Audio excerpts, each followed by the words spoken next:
those years as a superhero in Marvel. This video is purely for entertainment and does not infringe on copyrights or laws. The rights to the novel and image belong to the original author. We do not claim ownership. Don't like waiting and want to listen to this fanfic in full now? Subscribe to our Patreon, where you'll find the best fanfics. Chapter 51, Getting More Troublesome. Because Miss Smith had released 2 plasma bombs before, the walls of the room that was originally sealed had been broken. With the air flowing inside and outside, the smoke and tear gas that had been blocking others were quickly dissipating and no longer posed a threat. Senich left Blue's protective shield with his silver-white double guns and rushed directly towards Frank. Judging from the speed, Senich was not a normal human. He was a little slower than Liji, who used the 8 steps to chase cicadas, but much faster than a normal person. Senich had a cold smile on his face, as if he could freeze everything. While running, he raised his hand and shot directly at Frank. Bang bang bang bang bang. 4 consecutive gunshots. 2 shots were fired from each of the left and right pistols. Although Frank was just an ordinary person, he was one of the most powerful normal people in the world. When Senich just made a move, Frank had already predicted Senich's next move. He rolled on the spot and dodged the opponent's bullets. Although Frank dodged Senich's attack, Senich still didn't show any disappointment on his face, and still had that cold smile on his face.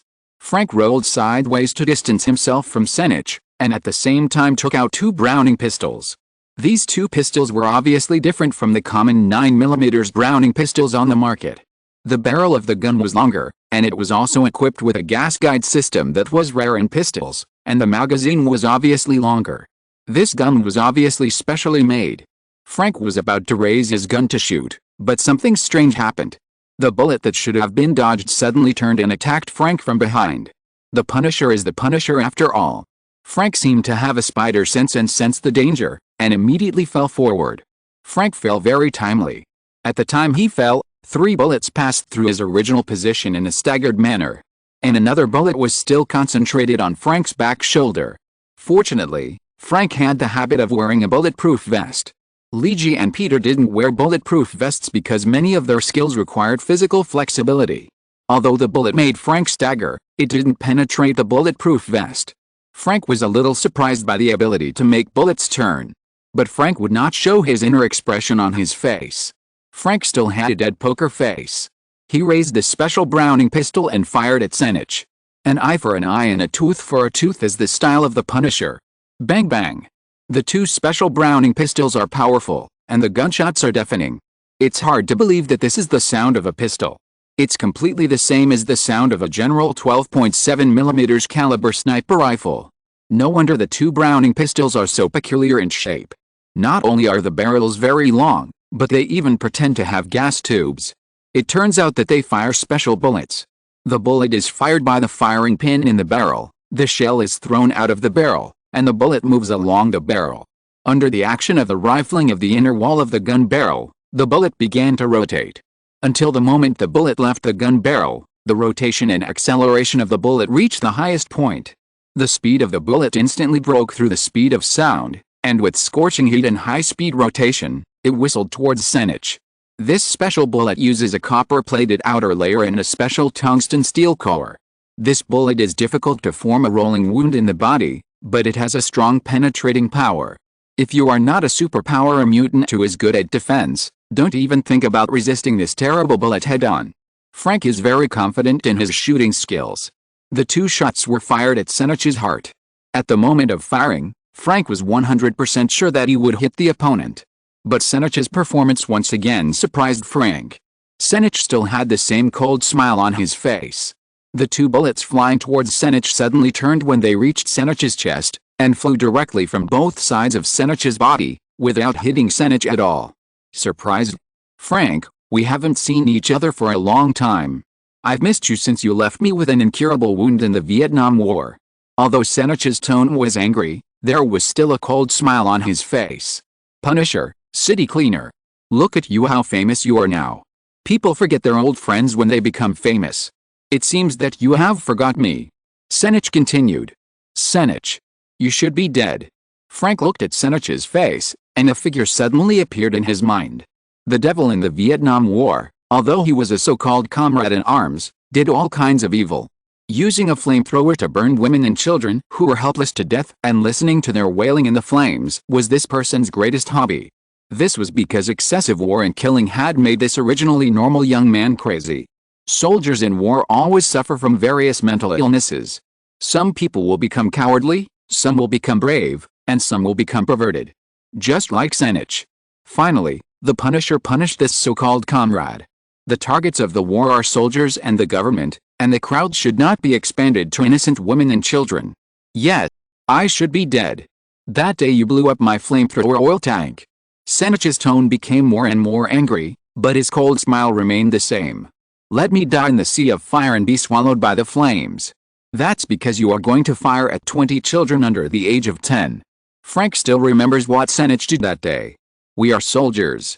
Our mission is to defeat the enemy, not to become a massacre of civilians. Frank. They are all enemies. All the people in that land are our enemies. Senich's state is already very crazy. But I still have to thank you. If it weren't for you, I wouldn't have the power I have now. Hey. Boss, I don't want to interrupt you two to reminisce about the past, but can you hurry up? Peter Parker's voice came from Frank's headset. Hurry up and get rid of that psychopath, and then come over to help, okay? I may be in a bit of trouble here. Although Peter Parker said with a sarcasm, he was probably in real trouble. Lee G was exhausted by Smith's plasma bomb, Frank was temporarily restrained by Senich, and Peter Parker was stuck in the quagmire. This raid mission has become more and more troublesome, thanks to the book friends, Hello, Grandpa Zoo, Cheo Fantusu, and Fantasy Xianmu for their rewards. Thank you for your support. I also thank several book friends from Chuangxi for their rewards. I don't have the Chuangxi account, so I can't see your names, but thank you very much. Oh, thank you. Chapter 52, Preparing to Counterattack. Peter Parker is in trouble now, and the trouble is the chameleon Reed, who Lee G and Peter thought they had killed. Reed had been hiding in the corner of the house in an invisible state before, and was not gathered with the crowd. This made him far away from the explosion of the stun grenade. Although the strong light and noise of the stun grenade did affect him, Reed recovered quickly because of the long distance. Peter followed Frank's instructions and originally planned to tie up the other guys with spider silk before going to help Lee G and Frank. Peter planned to tie up the lizard warriors on first, because from the appearance, the other three people affected by the stun grenade were ordinary people, and this mutant lizard warrior was Peter's own failed experiment. Peter directly sprayed 2 large spider webs and flew towards Zod's head. Zod was very unlucky, because the eyes of lizards have the ability of thermal imaging. The explosion of the stun grenade relies on the combustion of metal magnesium to create a momentary strong light. The burning temperature of metal magnesium is intense and the influence of strong light. Zod's eyes were seriously damaged. If the sensor components of a general thermal imager are burned by strong light, the machine will be broken at most. However, Zod's retinal nerves were severely damaged. The retinal nerves of both eyes were burned. Zod has the ability to recover, but it takes time for the retina to recover. During this period of time, Zod will become blind. Peter naturally would not miss this opportunity, so he chose to control Zod first. 2 spider webs were tied directly to Zod's body, but Zod's body was really big, and the 2 spider webs obviously could not lock him. And as soon as Zod was entangled in the spider web, he immediately thought of the guy who fought with him that night, the guy who wore red and blue tights and could spray spider silk. Being entangled in this kind of spider silk is very troublesome, and Zod knows this very well. Now the 2 spider webs can't entangle him, but if this guy wraps him up like a dumpling, it will be very troublesome even if he wants to break free. Zod immediately gathered his strength and prepared to forcefully break free from the spider web. Peter would never let him leave so easily. Peter directly sprayed out a spider silk, preparing to completely fix Zod in the same way that spiders bind their prey into cocoons after catching them, and then give him a tube of serum to turn him back to normal. Peter sprayed out the spider silk and was about to tie Zod up. The chameleon, who was a little dazed by the stun grenade, had recovered. Seeing Peter, the chameleon was also angry. If Peter hadn't discovered his hiding place early in the last battle in the underground garage, he might have escaped instead of being almost killed by the hooded Nightwalker. The chameleon's resentment towards Peter was no less than that towards Lee G. The scarlet tongue shot out like a javelin, aiming at Peter who hadn't noticed it yet. Now the whole room was in chaos, and Lee G was blown everywhere by the plasma bomb. The Punisher and Senich also fought in a group. The noise and chaos in the room made Peter's spider sense not so sensitive. It was not until the scarlet tongue was about to hit Peter that Peter's spider sense could clearly sense the impending danger. Peter forcibly interrupted his original action, and used his waist and abdomen strength to forcibly change his position in the air, avoiding the fatal blow of the tongue to his heart. But even so, Peter could not completely avoid Reed's attack. The tongue did not hit Spider-Man's heart, but hit Spider-Man's shoulder. Fortunately, after this period of training, fighting with Nightcrawler and Frank's guidance, Peter has some experience in how to release the force. Peter in midair took this attack hard, and then flew backwards with the force of this attack. Although it looks ugly, as if he was defeated by the enemy in an instant, but it minimized the damage. Reed's tongue failed to pierce Peter's shoulder, but the violent impact also made Peter feel painful. Now Peter had to ask for help from the other two people, because the delay was too long, and the other people who were attacked by the stun grenade seemed to have recovered a little. Luigi also heard Peter's call for help, and couldn't help but distract himself to look at Peter's direction. This distraction almost caused him to be hit by Smith's plasma bomb. The current situation is not optimistic. All the plans for this operation are very detailed.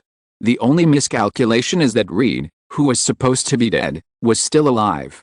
And the transaction that appeared tonight gave the other party a few more helpers. The guy named Senich is obviously an old acquaintance of Frank, and he seems to be very powerful. The three guys who look like normal people are still unknown, but as long as the other party recovers and can shoot, it will have a serious impact on the unstable situation.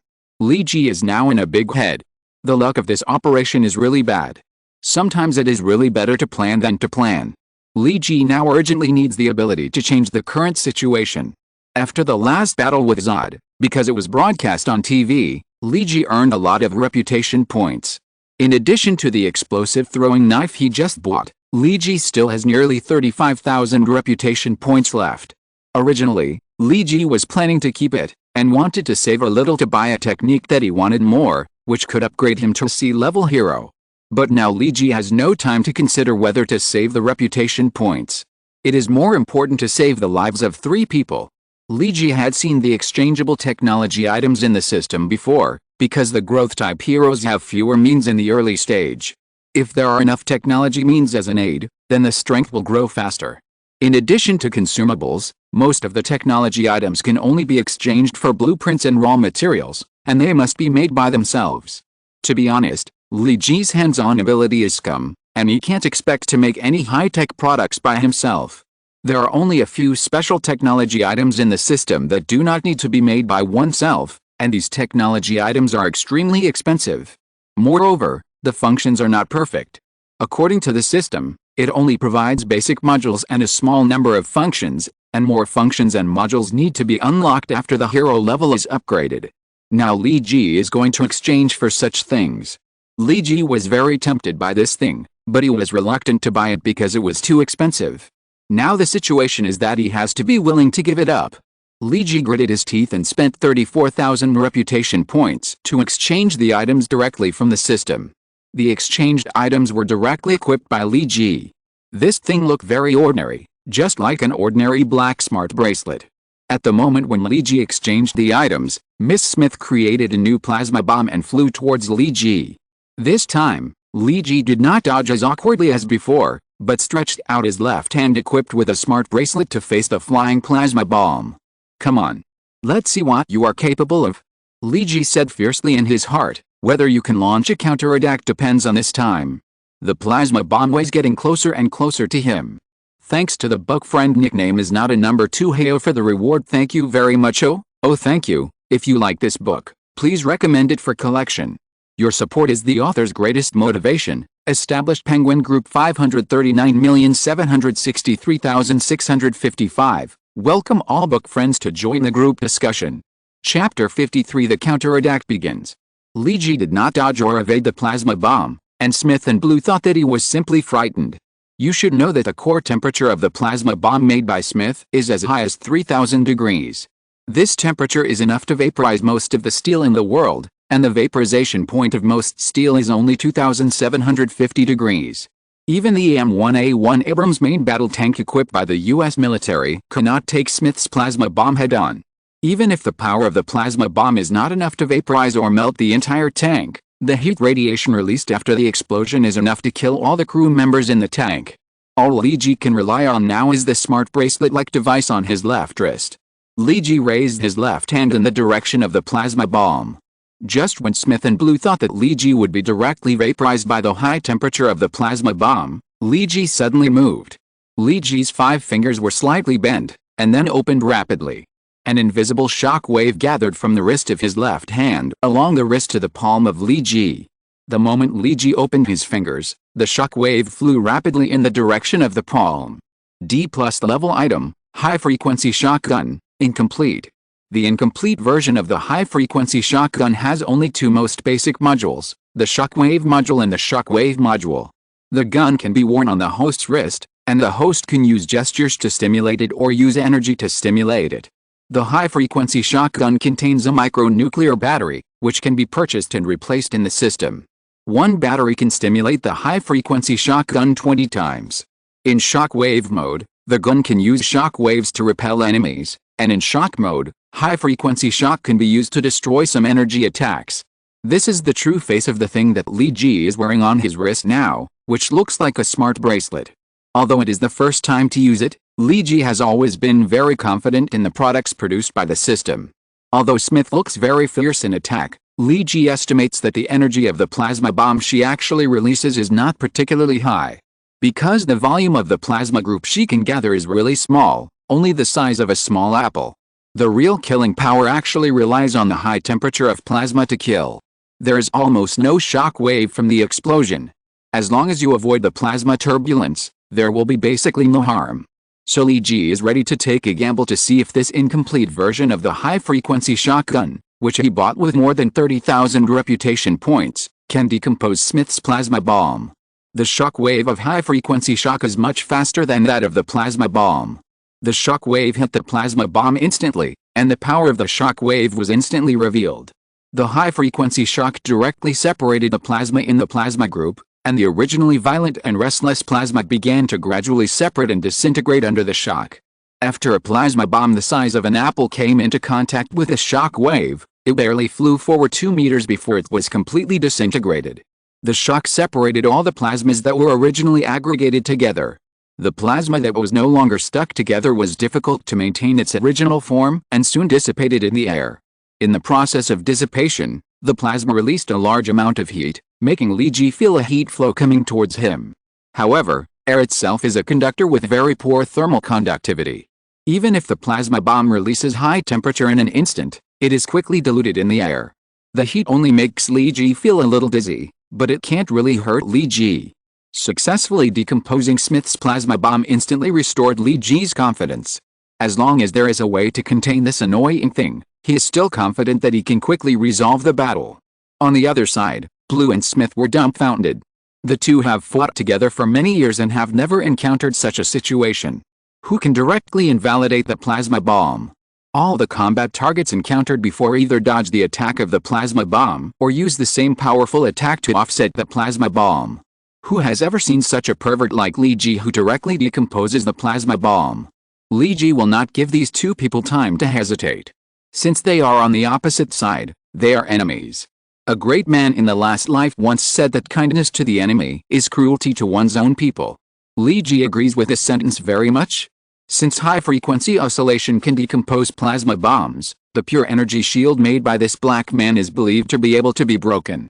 Although the high-frequency shotgun can only be used 20 times, after it is used up, it will cost an extremely high price to buy a micronuclear battery. But at the critical moment, Li Ji will not be stingy with the amount of use. If this thing is not used at the critical moment, will it be saved for making dumplings during the Chinese New Year? Li Ji quickly closed the distance with Blue and Smith. Raising his hand, a high-frequency shock wave was released.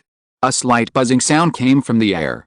This was the sound of the high-frequency shock wave vibrating in the air. Before Smith's next plasma bomb was made, the high-frequency shock wave had already hit Blue's protective shield.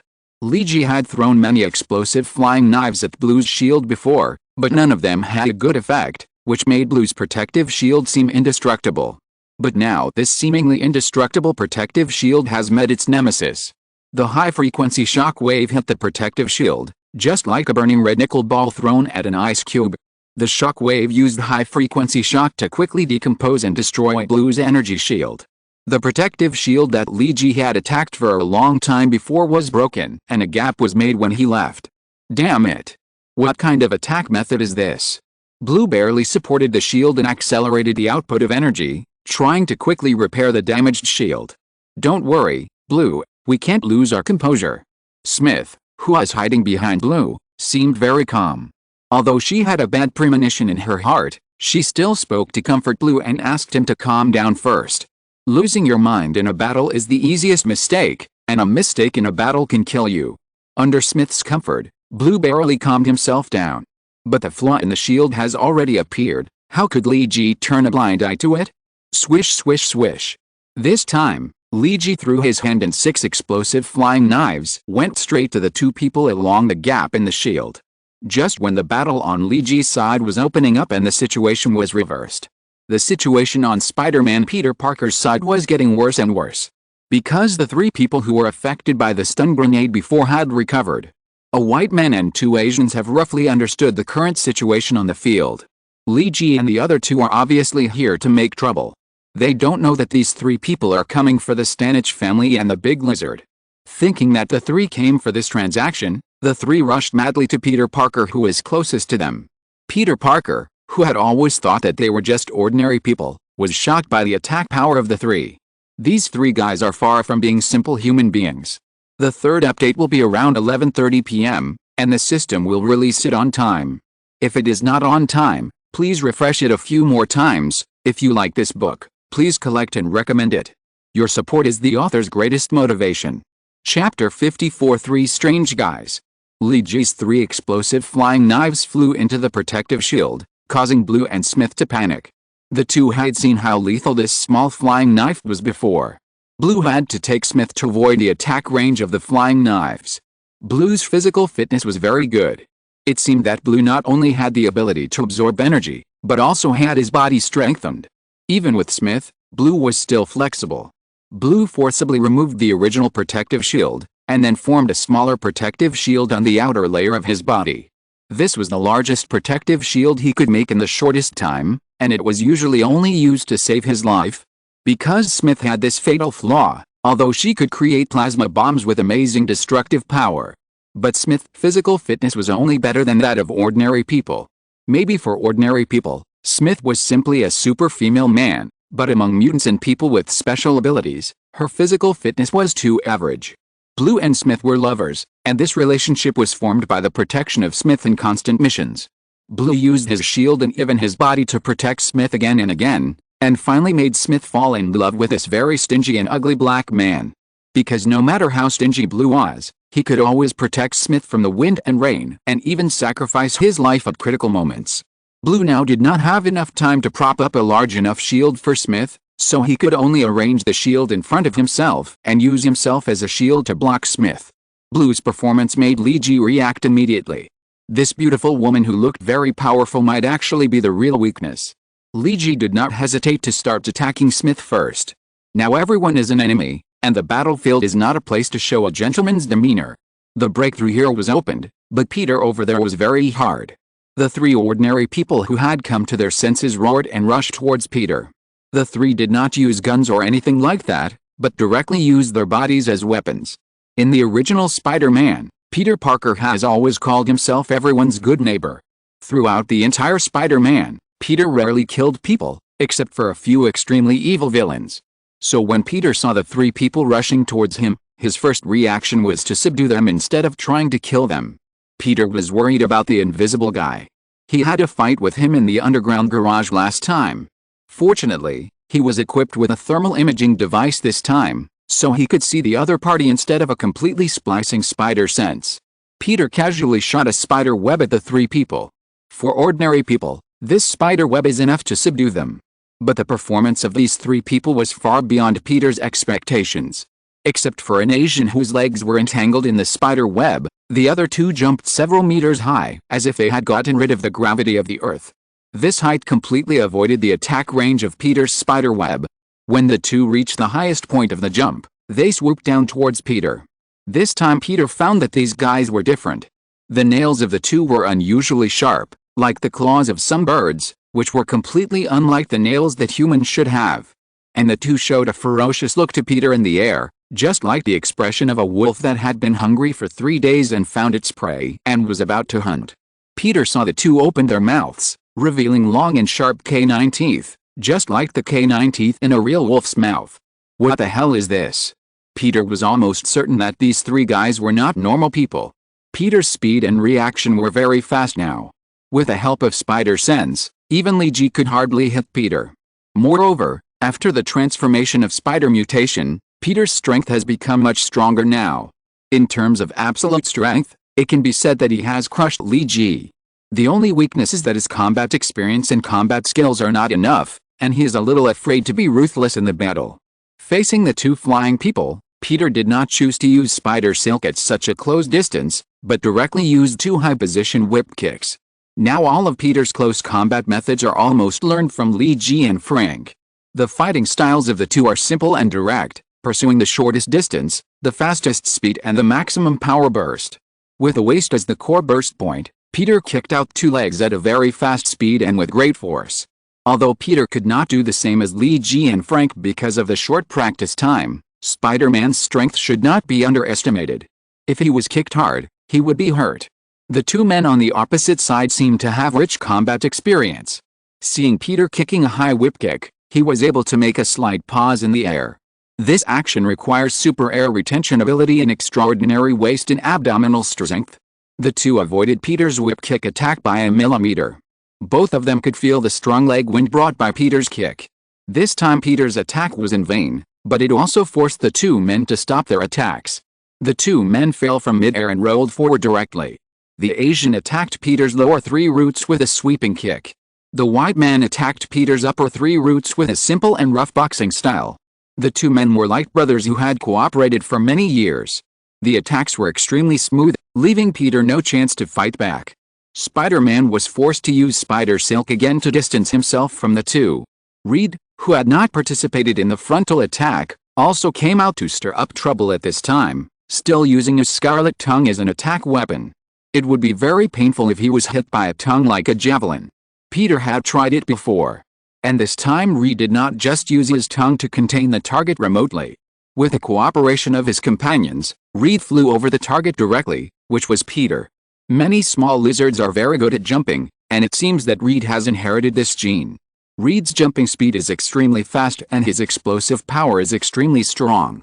Because he is no longer motionless, Reed's skin cannot simulate the surrounding environment, so Reed's gray-green body is directly exposed to everyone. One of Reed's hands looks like a person, but the other hand has become a lizard-like claw like Zod. Another lizard. Oh my god, what is the grudge between me and lizards? Peter complains sullenly. If you like this book, please bookmark and recommend it.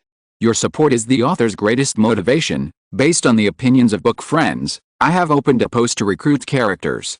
You can bring in the characters you think of. The author is not recruiting a supporting role this time, but a long-term supporting role. So interested friends are welcome to submit their own characters. Of course, the more detailed the better. Oh, you are always welcome to speak up if you have any opinions or suggestions on this book. I will read all my book reviews. Sometimes I don't reply to posts because the answers to some questions will spoil the plot. However, I must have read everyone's book reviews carefully, and I also thank all the book friends who have put forward opinions and suggestions on this book. Here the author would like to thank everyone. If you're listening to this novel on a channel other than Fanfic World, it means they downloaded and uploaded it without effort. We cordially invite you to visit our channel, Mundo Fanfic Novelist. There you'll find the original version of this story and you can explore many other novels of various genres. We're waiting for you to immerse yourself in a world of incredible novels. Chapter 55, Reversal of Situation. Although Li Ji has been fighting with Blue and Smith, he has always been a little worried about Peter.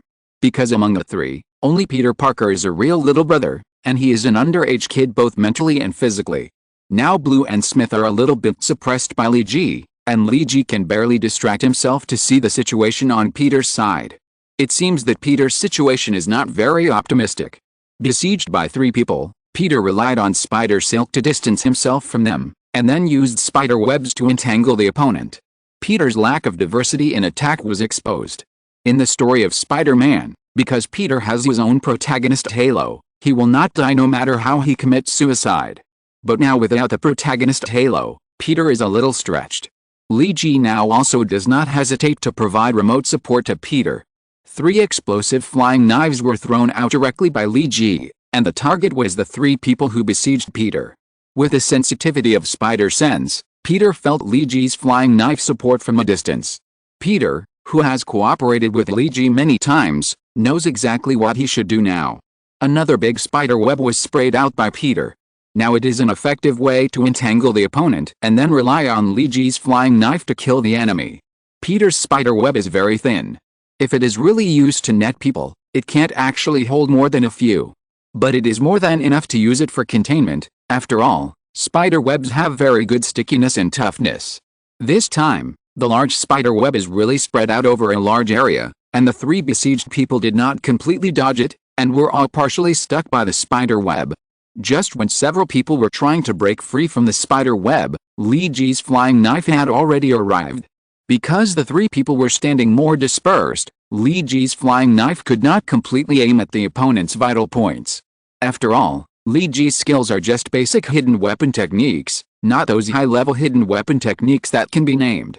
However, relying on the explosive properties of the explosive flying knife, as long as Li Ji's flying knife can roughly touch the opponent, it can cause enough damage to the enemy. The flying knife came quickly and fiercely, and directly shot 3 people. Only Reed was cut off a large piece of meat by the flying knife, and the other 2 were stabbed into the body by the flying knife. To be honest, this flying knife is not big, and it is difficult to cause great damage by its blade alone, but with delayed explosion, this flying knife is a killer. The 2 people who have not tried the explosive power of this flying knife before now know the horror of this small flying knife. Boom boom. 2 simmering sounds, the flying knives inserted into the bodies of the 2 people exploded directly inside the body. One flying knife directly penetrated into the shoulder blade of one person, and the other flying knife penetrated into the abdominal cavity of another person. These 2 explosions can be said to be very bloody. With the sound of the explosion, one person's arm was directly blown off from the shoulder. There are not many blood vessels in the arm, but after the explosion, the shoulder area of this person was blown into rotten meat. Blurred flesh and blood flew everywhere with the shock wave of the explosion, and some broken bones even splashed to Li Ji. The abdominal cavity of another person was directly blown through, and the intestines mixed with blood flowed out directly from the blasted part, but this guy seemed to be fine, and he directly took the intestines with his hands and stuffed them back into his stomach. But he still attacked Peter.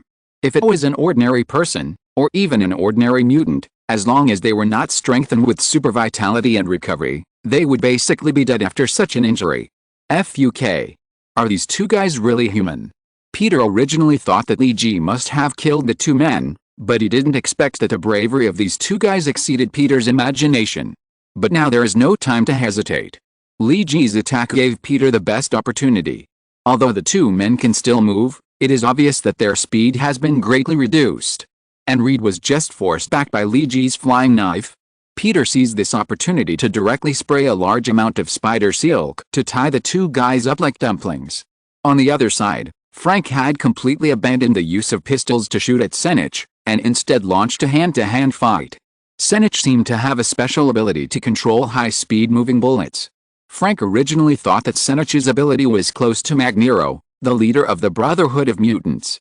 But when Frank tried to attack Senich with a dagger, Senich was unable to control the dagger, which was also made of metal. Since the guns didn't work, they used hand-to-hand combat. Frank's fighting skills were also top-notch. Senich had never been Frank's opponent in fighting skills. But that was in the past. The current Senich looked obviously mutated or transformed. Frank couldn't be sure what Senich had experienced.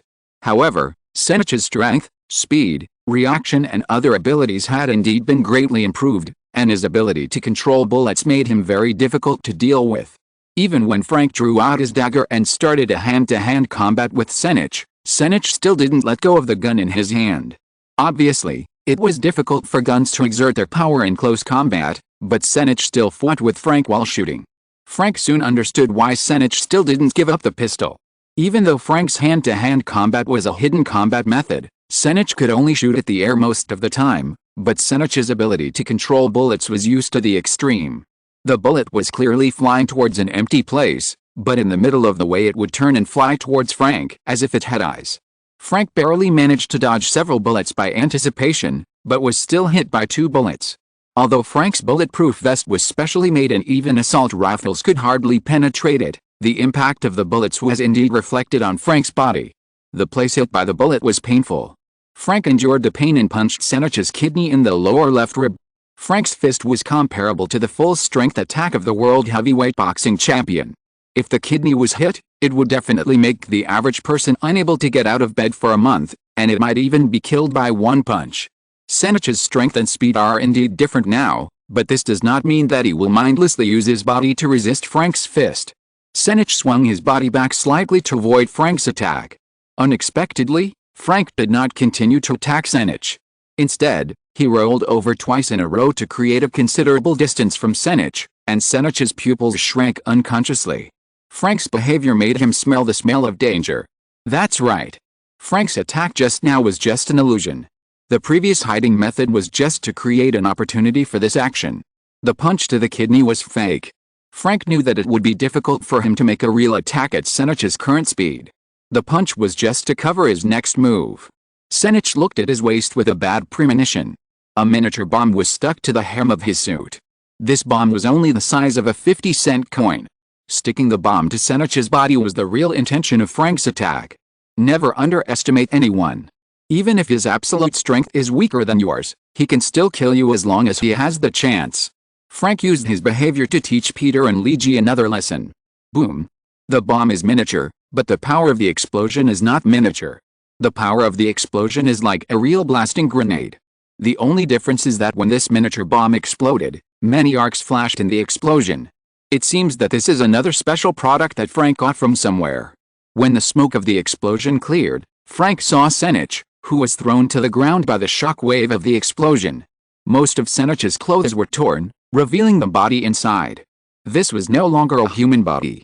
Senech's muscle tissue is exposed to the air, but unlike the bright red muscles of ordinary people, Senech's muscles were grayish-white. And there were many tiny tubes interspersed in the muscles, some of which were only as thick as a hair. The broken arm revealed the skeleton inside, or maybe it shouldn't be called a skeleton. Because Senech's skeleton is not the bones of an ordinary person, but is made of metal and carbon fiber. Senech, who was blown into this state, is still not dead, and he still has that cold smile on his face. It seems that he only has this expression. Frank finally understood why Senech was not dead yet. It seems that he has undergone an extraordinary transformation. If you like this book, please collect and recommend it. Your support is the author's greatest motivation. Chapter 56 Strategic Retreat. Today's second update, the author is rolling on the ground asking for recommendation votes. The explosion created by Frank attracted the attention of Blue and Smith. Damn it, Senech was actually dealt with by an ordinary person. Blue cursed. If he dies, we will be in trouble too. Find a way to give him some support. Miss Smith did not look as calm as usual. This Senech looked very important. I am afraid that this mission has failed now. This hooded kid is too difficult to deal with. While Blue was talking, Luigi used his high-frequency shotgun to shoot a high-frequency shock at Blue, followed by another shock wave. The double attack broke Blue's protective shield again. Blue used his body to resist the shockwave attack and protected Smith behind him. We have to find a way to leave here now and take Senech away. Otherwise, even if we return to the company, we will not have a good result. Smith now has no time to make a plasma bomb. Now Smith can only use the plasma beam stream to contain Luigi. The plasma beam stream relies on the cutting force generated by the high-speed flow of the plasma itself to kill the target. But Smith couldn't form a plasma flow of sufficient strength in a short time, because Luigi's constant pressure and attack made the two exhausted. If Smith lacked sufficient protection, she would be a target. Although she could create very powerful attacks, she couldn't change this. This made Blue unable to free up his hands to attack Luigi, because all of Luigi's attacks were directed at Smith, and Blue could only protect Smith desperately. The plasma flow formed in a short time was not strong enough, and the attack distance and attack force were not enough to threaten Luigi. As long as Luigi saw Smith was about to attack, he would always predict the direction of her attack, and then dodge immediately, and by the way, he would give her a few explosive throwing knives to play with. Smith, Inject energy into my body. Blue wanted to break the current situation urgently. He didn't know that Li Ji's high-frequency shotgun only had 20 attacks. As long as there was no energy, this high-frequency shotgun would really become a smart bracelet. And Li Ji now doesn't have extra reputation to buy a micro-nuclear battery to replace the energy. But even if Blue knew that Li Ji's shockwave was limited in the number of times it could be used, he probably wouldn't dare to continue to resist. Because he already felt that his energy was beginning to run out, it was the most infuriating thing to just take a beating without fighting back. All the energy was wasted on constantly repairing the shield. Hearing Blue's words, Smith already knew what he was going to do.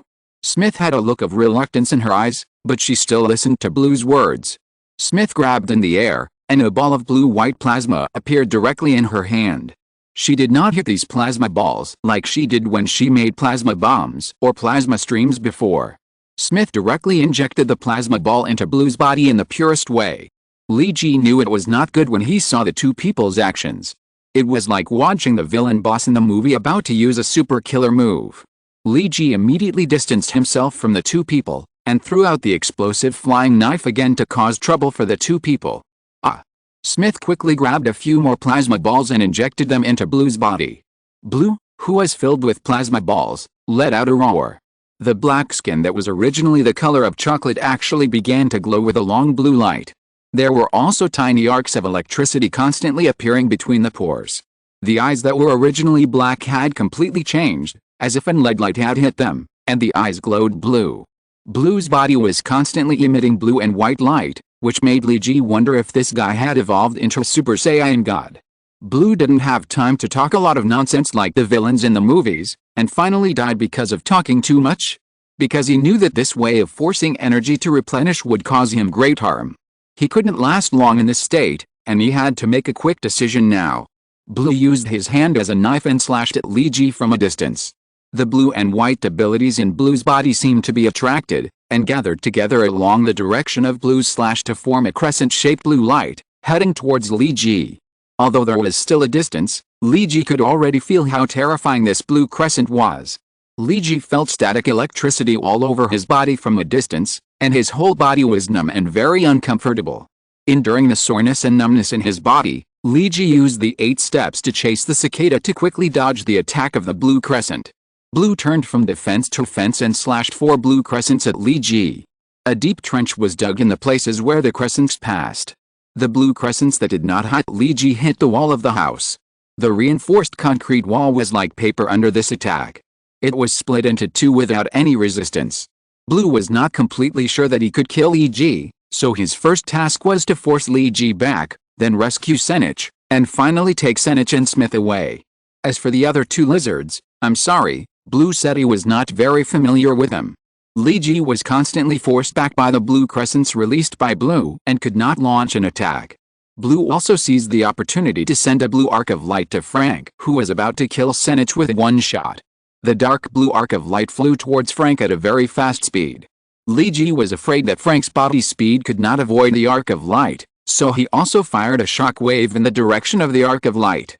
The high-frequency shock wave hit the dark blue arc of light, shattering part of the arc of light, but nearly half of the arc of light energy was still shot towards Frank. However, Li Ji's blocking gave Frank enough time to react. Frank took a leap and then rolled sideways to block the attack of the light arc. Bruce did not hesitate now. Since he had decided to escape, he should not fight to the end. The most taboo in a battle is to attack greedily, which can easily lead to his death. Bruce continued to release several light arcs at Li Ji and Frank, forcing the two to be unable to move forward. Then he carried the seriously injured Senich on his shoulders and grabbed Smith with his other hand. Bruce concentrated all his energy on his feet.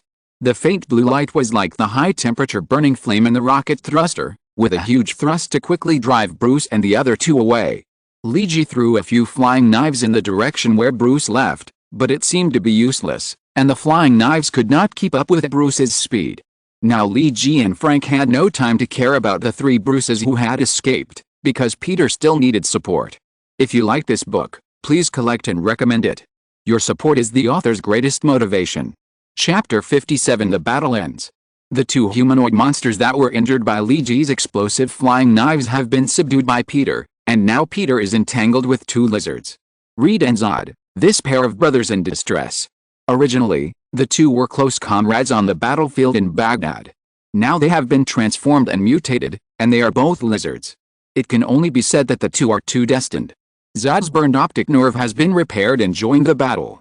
The lizard warrior Zod is tall and strong, and Peter has no way to fight him. Reed is fast, good at jumping, and has a chameleon's predatory tongue that can be used for medium-range attacks. Peter is now unable to resist the lizard warrior at close range, but he will be attacked by Reed as soon as he is away from him. He feels really troubled now. Fortunately, Blue and the other two have all run away now, and Lee Ji and Frank can free their hands to help. Lee Ji directly threw out 3 explosive flying knives, and the flying knives flew towards Zod in a T-shaped shape. And Frank directly shot to contain Reed. Damn it! Blue ran away. Reed had been pestering Peter before, and hadn't noticed that Blue had already retreated. Now that Lee Ji and the other two came to help him, he realized that Blue had already made a strategic retreat. Blue retreated without Reed on purpose. First, the relationship between Blue and Reed was very ordinary. They could only be regarded as ordinary teammates without any feelings. Another point was that he hoped Reed would stay to buy time so that the 3 of them could escape smoothly. As for whether Reed was dead or alive, it was not a problem that Blue cared about. Spider-Man. Use the serum to inject the big lizard, don't fight him head-on. Lee Ji's flying knife was directly blown down by Zod's big tail. Zod was fooled by this kind of flying knife last time, and he would not be fooled for the second time. He directly used his tail to blow away several flying knives, and did not take these small flying knives that looked harmless but were actually very deadly. Lee Ji's words made Peter suddenly remember that he also brought the serum that reversed the lizard's genes. He was so dizzy just now that he forgot about this big killer he brought. Peter took out the serum he had prepared from his waist and shouted to Lee Ji and Frank. "Help me to hold it back. I can quickly deal with this big lizard." Lee Ji has already spent a lot of his reputation points. He bought this high-frequency shotgun and explosive knife. This battle almost spent all the more than 35,000 reputation points he had accumulated before. Now he can't bear to continue to use 50 reputation points for one explosive knife. Now Lee Ji directly picked up the steel knife and ran towards Reed. Prepare to kill Reed in close combat. Frank relied on guns and small bombs to hold back the lizard warrior Zod, so that Zod could not deal with Peter at ease, and bought time for Peter to inject the serum. Reed saw Lee Ji approaching quickly and directly spit out his scarlet tongue at Lee Ji. Lee Ji did not dodge or avoid this kind of attack. After the last fierce battle in the underground garage, Lee Ji already knew that Reed's attack method was limited in power.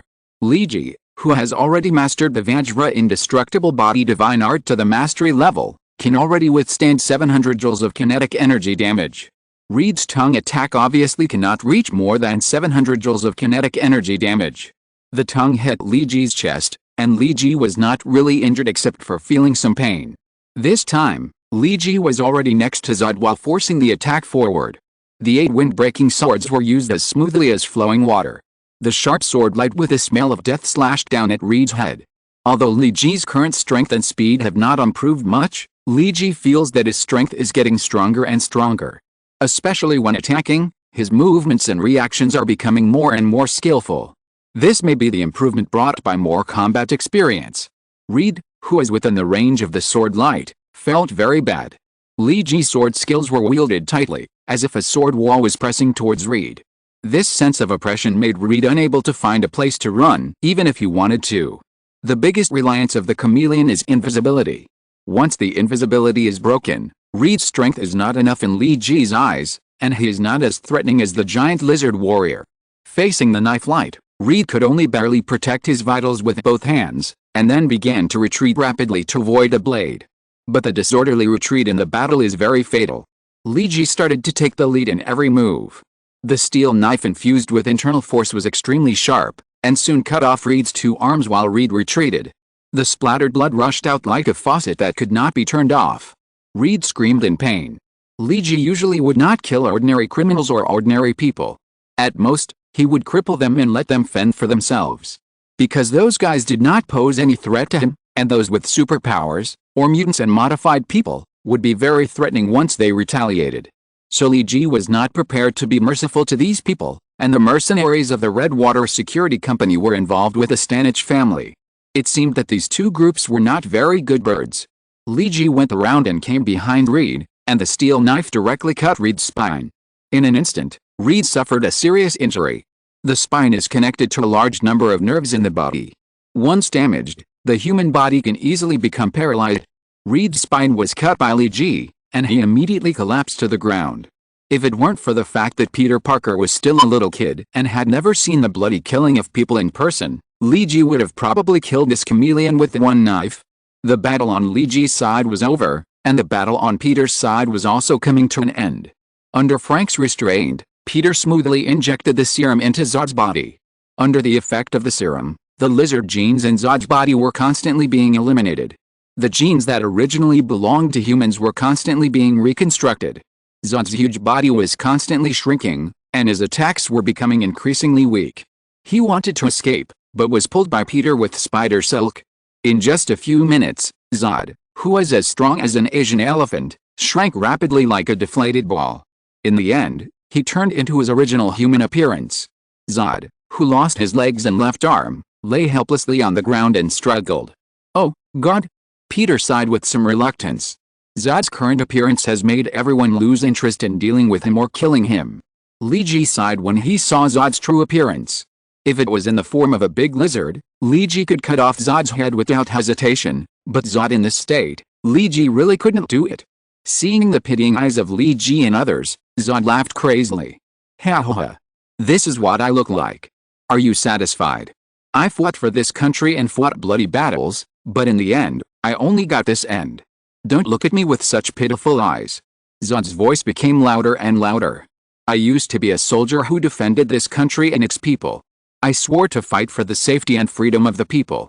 But what happened to me? I was thrown into the garbage dump as a used disposable garbage. You may claim to be the protectors of the people, but when you lose your value, I believe you will be abandoned by the people like me. Abandoned by the world. It's a pity for the soldier. Your fate should be to die on the battlefield, not to survive like a humble worm in the abyss of hell." Frank said to Zod in a calm tone. "I am willing to give you a bullet, and may your soul rest in peace. May the God in heaven forgive you, you have also fought for justice." This calm tone calmed down the crazy Zod. "Give me a bullet, whether it is to heaven or hell. I will remember your kindness." Zod, who has no desire to live, now only wants to die. "May God bless you, amen." Frank drew a cross on his chest, then pointed the gun at Zod and pulled the trigger. With a gunshot, Zod left this world with resentment for the injustice of this world. Peter stood there in a daze. He seemed to want to say something, but he couldn't utter it out loud. Accusing Frank of killing a severely disabled person at will? But the other party was asking for death, and he had lost hope of living. Maybe the only motivation that supported him to live before was his hatred for this world and his desire for revenge on this world. But when hatred and revenge are no longer possible, what reason does he have to continue living? Frank ignored Spider-Man, who was still in a daze, and walked directly to the other two people tied up by Peter. Frank found that he seemed to have seen a lot of familiar things today. The first volume is finally coming to an end. As a new writer, the author may not be very familiar with writing books, but the support of so many friends has given the author the motivation to keep writing. Thank you very much for the support and recommendations of all book friends. If you have any good opinions or suggestions on this book, please leave a message in the book review area or add the author's Penguin Group 539,763,655. Thanks to the book friends. Nickname is not a number. Littlebird 1587 Boss, give me some fried noodles, refuse unreal rewards.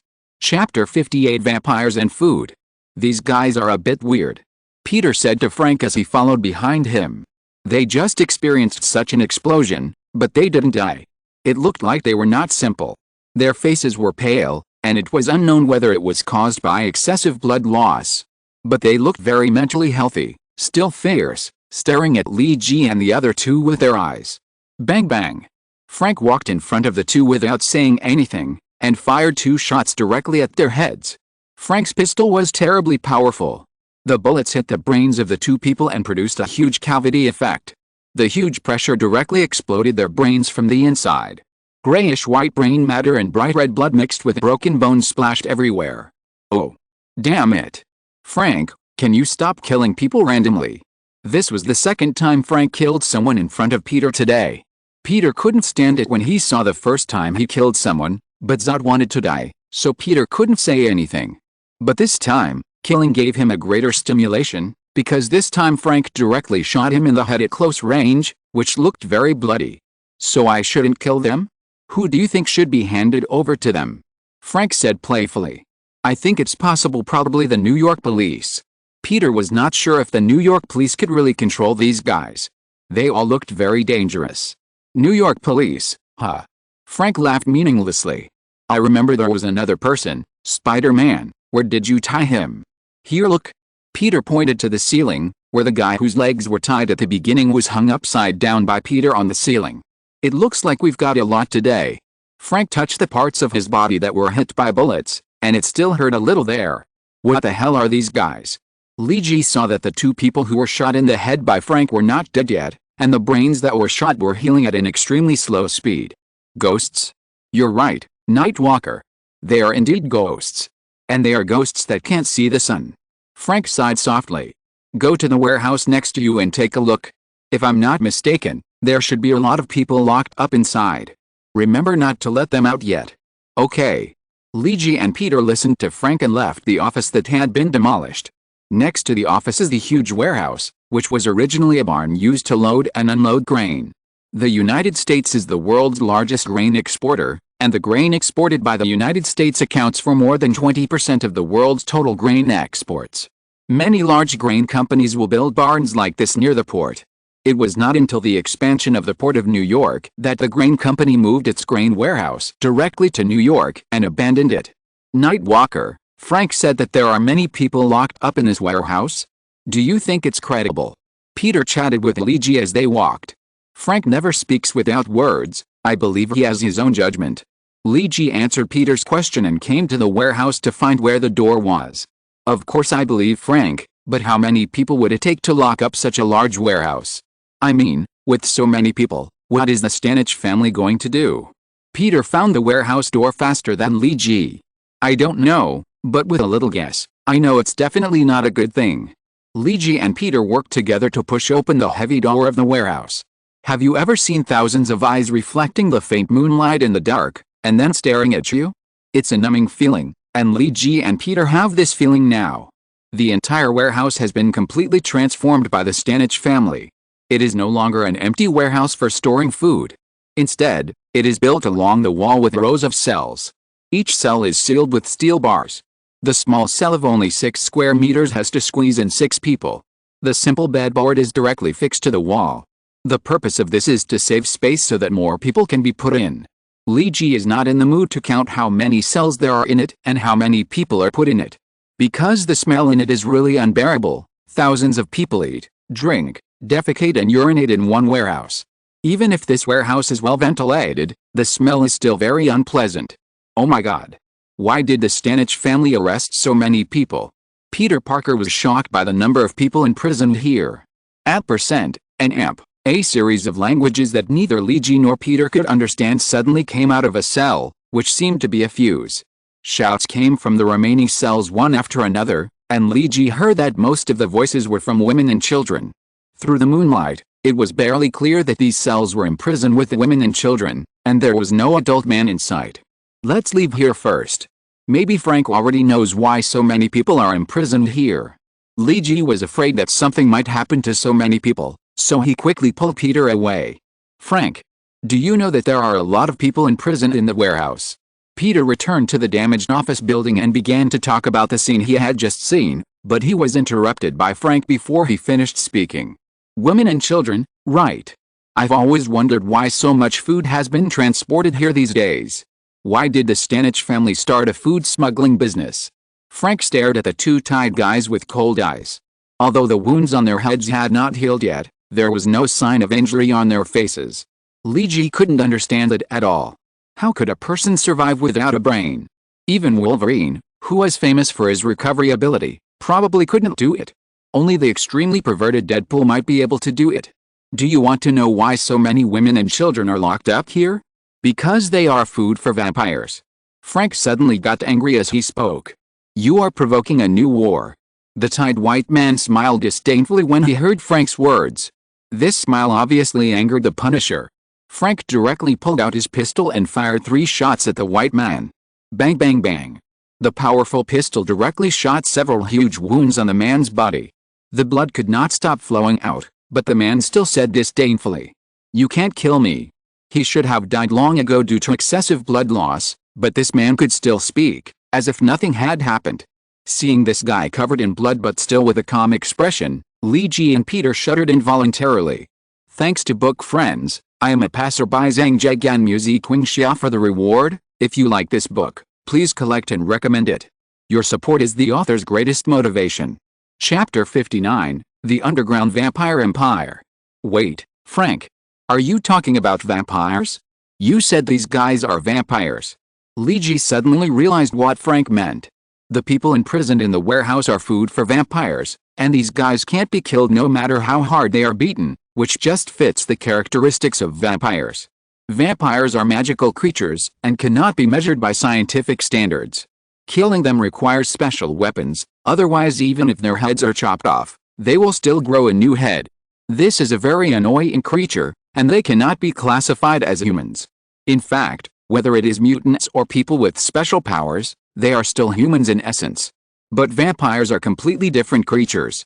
Although they are covered with human skin and have similar living habits to humans, they are the natural enemies of humans. Vampires prey on humans as food, and the relationship between humans and vampires is like hunters and prey. For a long time, humans have been in a passive and disadvantaged state. It was not until the explosive growth of modern science that humans began to be able to contain vampires. Yes, these 3 guys are vampires. Frank kicked the white man hard again, and then answered Lee Ji's question. Wait, buddy, aren't vampires a legend? Shouldn't that be a story in the Bible? Peter was a little confused. He had never known that there were such things as vampires in this world. He had only seen vampires on TV and in novels, and it was the first time he saw them with his own eyes. This made Peter a little confused. In fact, Lee Ji was also a little confused. He really didn't remember that there were vampires in the Marvel world. Could it be the world of Blade? Lee Ji guessed secretly. After all, Blade is also a character in the Marvel world. Although Blade doesn't seem to be mentioned in other Marvel movies, the Punisher has appeared, so it's not surprising that Blade appears. These guys are vampires. They look very powerful, and it seems that they can't be killed no matter how hard you try, but you just need to master the method, just like this. Frank answered Peter's words and pulled out a silver-white knife from his waist. This knife looks different from ordinary tactical daggers. It has not been blackened to prevent reflection and expose the target. It looks more like the luxurious silver tableware in high-end Western restaurants, shining elegantly in the moonlight. Seeing the knife Frank took out, the 2 men who were originally fearless suddenly became nervous. They saw you guys and they are scared. Frank's tone seemed to mock the 2 vampires for being strong on the outside but weak on the inside. If you want to kill a vampire, you can't rely on ordinary weapons. You must use high-concentration garlic essence or strong ultraviolet rays. The intensity of ultraviolet rays must be at least the intensity of sunlight emitted when the Earth is closest to the sun in a year. Frank gestured with his dagger and explained to Lee Ji and Peter how to hurt a vampire. The intensity of ultraviolet rays at night or the intensity of sunlight in winter when the weather is not very good is difficult to cause enough damage to a vampire. Frank said and began to use his silver dagger to gently cut a wound on a vampire. The wound immediately emitted billowing black gas, as if it had been burned by a red-hot iron. Ah! The man who would not have said a word no matter how much damage he received, now screamed in pain like a cat whose tail was stepped on. There are also weapons made of mithril, which can also cause enough damage to vampires. Make them suffer. However, mithril weapons must directly hit the vampire's vital parts, such as the heart or the head, to ensure that the vampire is killed directly. Frank's vampire experiment teaching is very vivid and vivid. Frank prefers to use actions to teach others how to deal with vampires. For example, like this. As soon as Frank finished speaking, the mithril dagger directly inserted into the head of a vampire. The attacked vampire let out a sharp and helpless wail like some kind of animal before dying. This sound reminded Lee Ji of the sound of those dirty rats being stepped on in the underground sewer. The mithril dagger inserted into the vampire's brain was like connecting an electric current to a light bulb. The whole vampire began to glow red. First, it started from the injured brain, and then the red light extended along the direction of the human blood vessels to the whole body, until the red light covered the whole body of the vampire. When the light reached the peak, the vampire began to expand like a balloon that was fully inflated, and then the balloon could not hold so much air and burst. The vampire also exploded with a bang like a balloon that was inflated. The explosion did not form the shock wave imagined, but directly decayed in the air. The body of the vampire turned directly into a cloud of ash, which was blown away by the wind and drifted directly between heaven and earth, and no trace could be seen anymore. This way of death was extremely visually impactful to Li Ji and Peter, and it also made the two know that this thing was really a vampire, not a human. Peter didn't like Frank's direct killing before, but he didn't care about killing vampires. His uncle and aunt were both Christians, and Peter was also influenced by Christianity. It was written in the Bible that vampires were evil species. Moreover, there are various horror legends about vampires in traditional European and American culture, not to mention the women and children that Frank saw in the warehouse just now.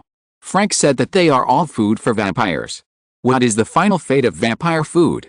Peter can guess it by thinking with his big toe. So Peter has no mercy on vampires. If you meet a bad guy, you can choose to punish him or hand him over to the police. Because they are still human, but if you meet a vampire who does evil, then your only choice is to kill them, the sooner the better. Frank put away the dagger and said to Peter, "Frank, have you dealt with vampires before?" Li Ji's understanding of the Punisher only comes from the game console characters he played in his childhood, but he doesn't know much about the Punisher's past, so he asked, "Yes, I used to be affiliated with the US government. We fought several fierce battles with vampires back then. We made them sign a truce agreement and barely maintained peace." Frank stared at another vampire with a fierce look, which made the vampire's scalp numb. Human society regularly provides vampires with a portion of blood in exchange for an agreement that the vampire empire will not commit evil. This is why our blood bank is always insufficient. Because the blood donated by ordinary peoples used to feed vampires. Wait? You mean the government knows that there are vampires in this world? And they signed a bullshit truce agreement with them? Peter felt bad when he thought about the free blood he had donated and was used as food for vampires. If you like this book, please recommend it for collection. Your support is the author's greatest motivation. Chapter 60, Sounding the Horn of a New War. Yes, it's a bullshit armistice agreement, because the vampire empire has existed for thousands of years. Many vampires have lived for hundreds or even thousands of years. Frank took out a cigar, lit it for himself, took a puff, and then explained the story of vampires to Li Ji and the others. Vampires will not really die if they are not killed. Maybe their strength will decline when they are old, but they will not die. After their strength declines, they need to enter a dormant state to replenish energy. When they wake up from dormancy, they are still a lively vampire. Because they have existed for too long, many vampire families have accumulated huge wealth, and they have people in finance, arms, real estate, and even politics. Frank's words made Li Ji and Peter understand how influential the vampire empire is. Even in Congress, there may be vampire minions. So the last war ended in vain. Frank's expression was still a poker face, and it was impossible to tell whether he was happy or angry. However, Frank's dissatisfaction could be heard from his words. "You mean the current US government is controlled by a group of vampires?" Li Ji asked Frank. If that was true, it would be chilling to think about it. A group of hunters in charge of a government of prey is as scary as letting jackals be sheepdogs. People in Congress are not necessarily vampires. Some of them are just the Hagwamp tribe. Frank said to Li Ji. Hagwamp tribe? What are those? Peter was also very curious today. The true appearance of this world was much scarier than what he knew before. A group of guys who worship vampires, they do things for vampires. They hope to be appreciated by vampires, and then join a powerful vampire to let it transform itself into a vampire. Frank's explanation made Peter even more confused. Why? I mean, why would anyone want to be a vampire? If I'm right, vampires can't see the sun, and can only live in the dark in the future. Peter really doubted whether those who wanted to be vampires were mentally ill. For longevity. Once people have power and wealth, they want to keep their power and wealth forever. They want to be immortal and enslave the people below them forever. Li Ji explained these people's thoughts for Frank. After becoming powerful, many people want to live forever. In China, there was Qin Shi Huang who sought elixirs, and there were emperors and ministers in every dynasty who favored Taoist priests, just for their dream of ascending to heaven one day. Yes, just as the Night Walker said. Our war ended without achieving its full effect. Frank said with some regret. Then it seems that this thing is very important to vampires. Luigi picked up the small box they were trading from the ground. An old parchment scroll lay quietly in the box. The parchment scroll looked like it had experienced thousands of years of wind and frost. The entire scroll still looked tattered. Luigi didn't dare to pick up the scroll, fearing that he would break it directly. Yes, no matter what the vampires want, we must stop them. Frank took the box from Luigi's hand. What should we do now? Should we inform the government about what happened here? Peter and Luigi were both having a headache. How should they end the incident here? This involved a mysterious Redwater security company, a group of vampires living in the underground society, and thousands of people in the warehouse. If you don't want to expose your target, leave first. I will notify someone to deal with the situation here. Frank threw the cigar he had just smoked. The cigar had bounced directly onto the face of another vampire. Because he was tied up by spider silk, the vampire couldn't move and could only endure the pain of the cigar burning on his face. Luigi suspected that Frank did it on purpose. Then what about these two vampires? And this lizard here? Peter pointed to the tied vampire and the chameleon whose hands were cut off by Luigi and whose spine was damaged, making him unable to move. Reed's face was now terribly gray because he had lost too much blood. The wound was no longer bleeding, but he had no strength left in his body. Let's just get rid of these two vampires. Frank looked at the remaining two vampires with a little disgust. He took out a mithril dagger and directly stabbed the vampire tied to the ground. Just like the vampire that was just killed, this vampire also turned into ashes after a flash of red light. As for the other vampire that was falling, Frank directly picked up the dagger and used it as a throwing knife, and also killed it with one knife. Don't you need a living person after killing us all? Luigi asked when he saw the two vampires turned into ashes. Now he didn't know what these vampires wanted to do. Vampires have a strict hierarchy. The lower vampires will never reveal the secrets of the upper vampires. This is engraved in their genes, so don't try to ask anything from them. If you want to know something, then the best way is to investigate it yourself. Frank picked up the mithril dagger and explained to Luigi. Well, Luigi knew another characteristic of vampires. It seems that he should just kill vampires when he meets them in the future. Anyway, he can't get anything out of them. Keep this lizard for now. I think someone will be very interested in him, especially the Redwater security company behind him. Frank sorted out his clothes and began to urge Luigi and Peter. You two leave here first. I will notify someone to deal with the matter here. It will be troublesome if they see you two. Frank urged the two to leave quickly. Hey boss, do you really not want the two of us to assist in secret? What if the accomplices of these people come? And I think we should be able to hide without being discovered. Peter was a little worried about Frank being here alone. My people are faster, don't worry. And don't underestimate them. Even if you are good at hiding, you will be caught by those guys. Under Frank's urging, Luigi and Peter left here immediately. After making sure that Luigi and the other party were far enough away, Frank picked up the phone and dialed a number that had not been called for a long time. After 2 rings, the other party answered the phone. Frank. A low voice said with a little doubt. Nick Fury, I think we should talk. Frank said in a serious tone. A new war is about to begin. If you like this book, please recommend it to your collection. Your support is the author's greatest motivation. Today's news, Mr. Jin Yong began to sue the fanfiction, and the author of the youth here Jang Nan was sued for $5 million.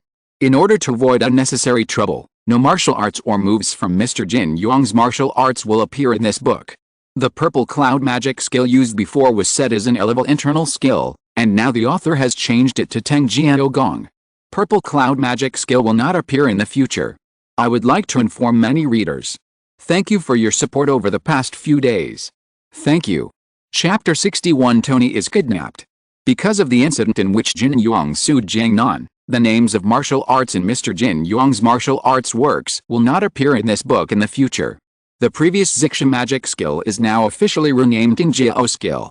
We hereby inform you and hope that all book friends will forgive us. According to the news confirmed by our reporter in Afghanistan, Tony Stark, the leader of Stark Industries, was attacked by terrorists in Afghanistan yesterday afternoon.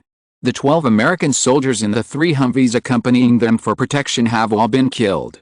The bodies of the soldiers have been found, But Tony Stark's body has not been found yet. No organization has claimed responsibility for the attack yet. It is expected that the stock price of Stark Industries will plunge sharply when the stock market opens this morning. This is the big news this morning.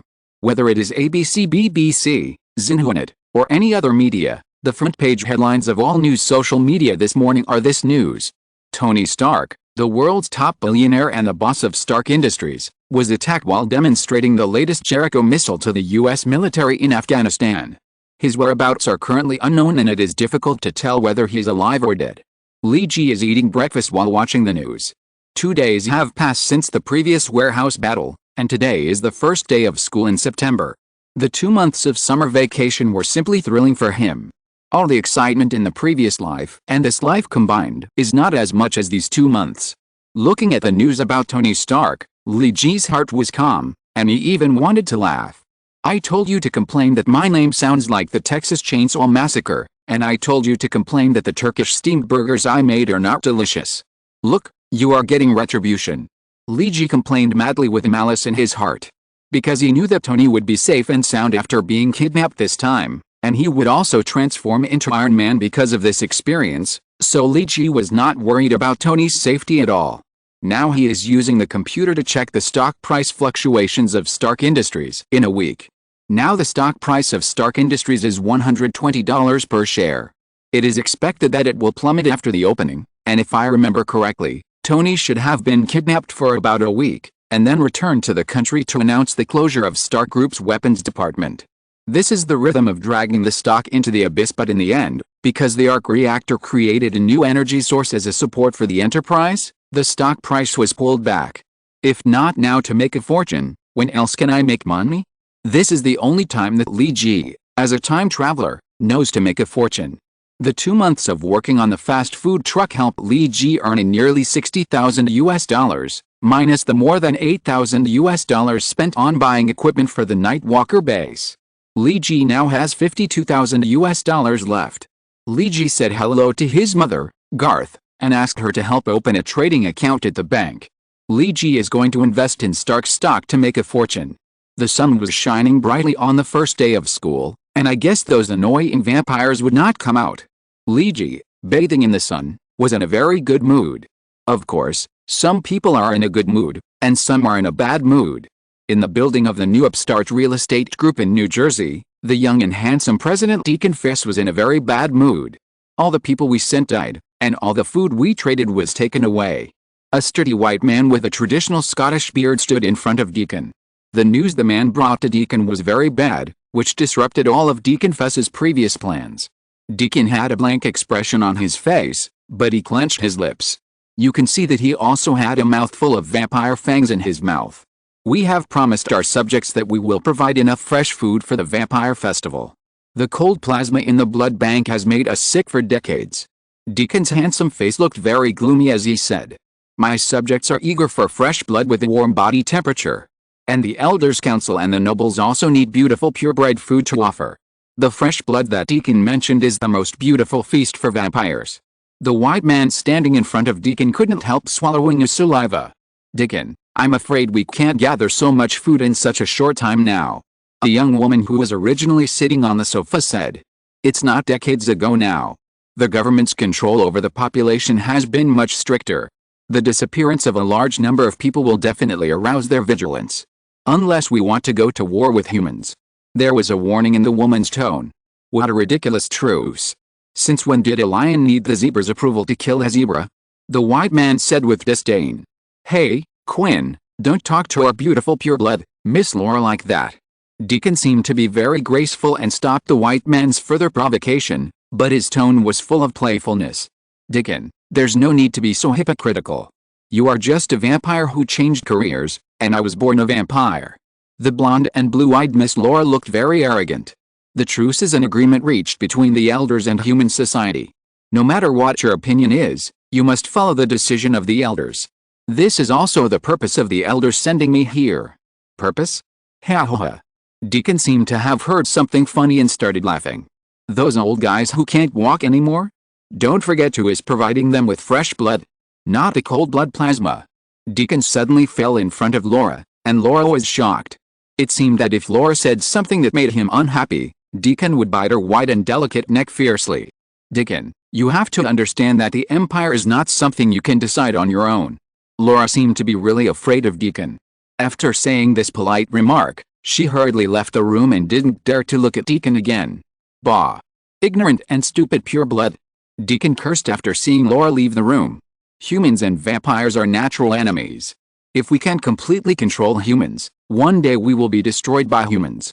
Quinn looked at the direction where Laura left, and after making sure that she was really far away, he lowered his voice and said to Deacon, "Deacon, the Bible we traded for has also been taken away."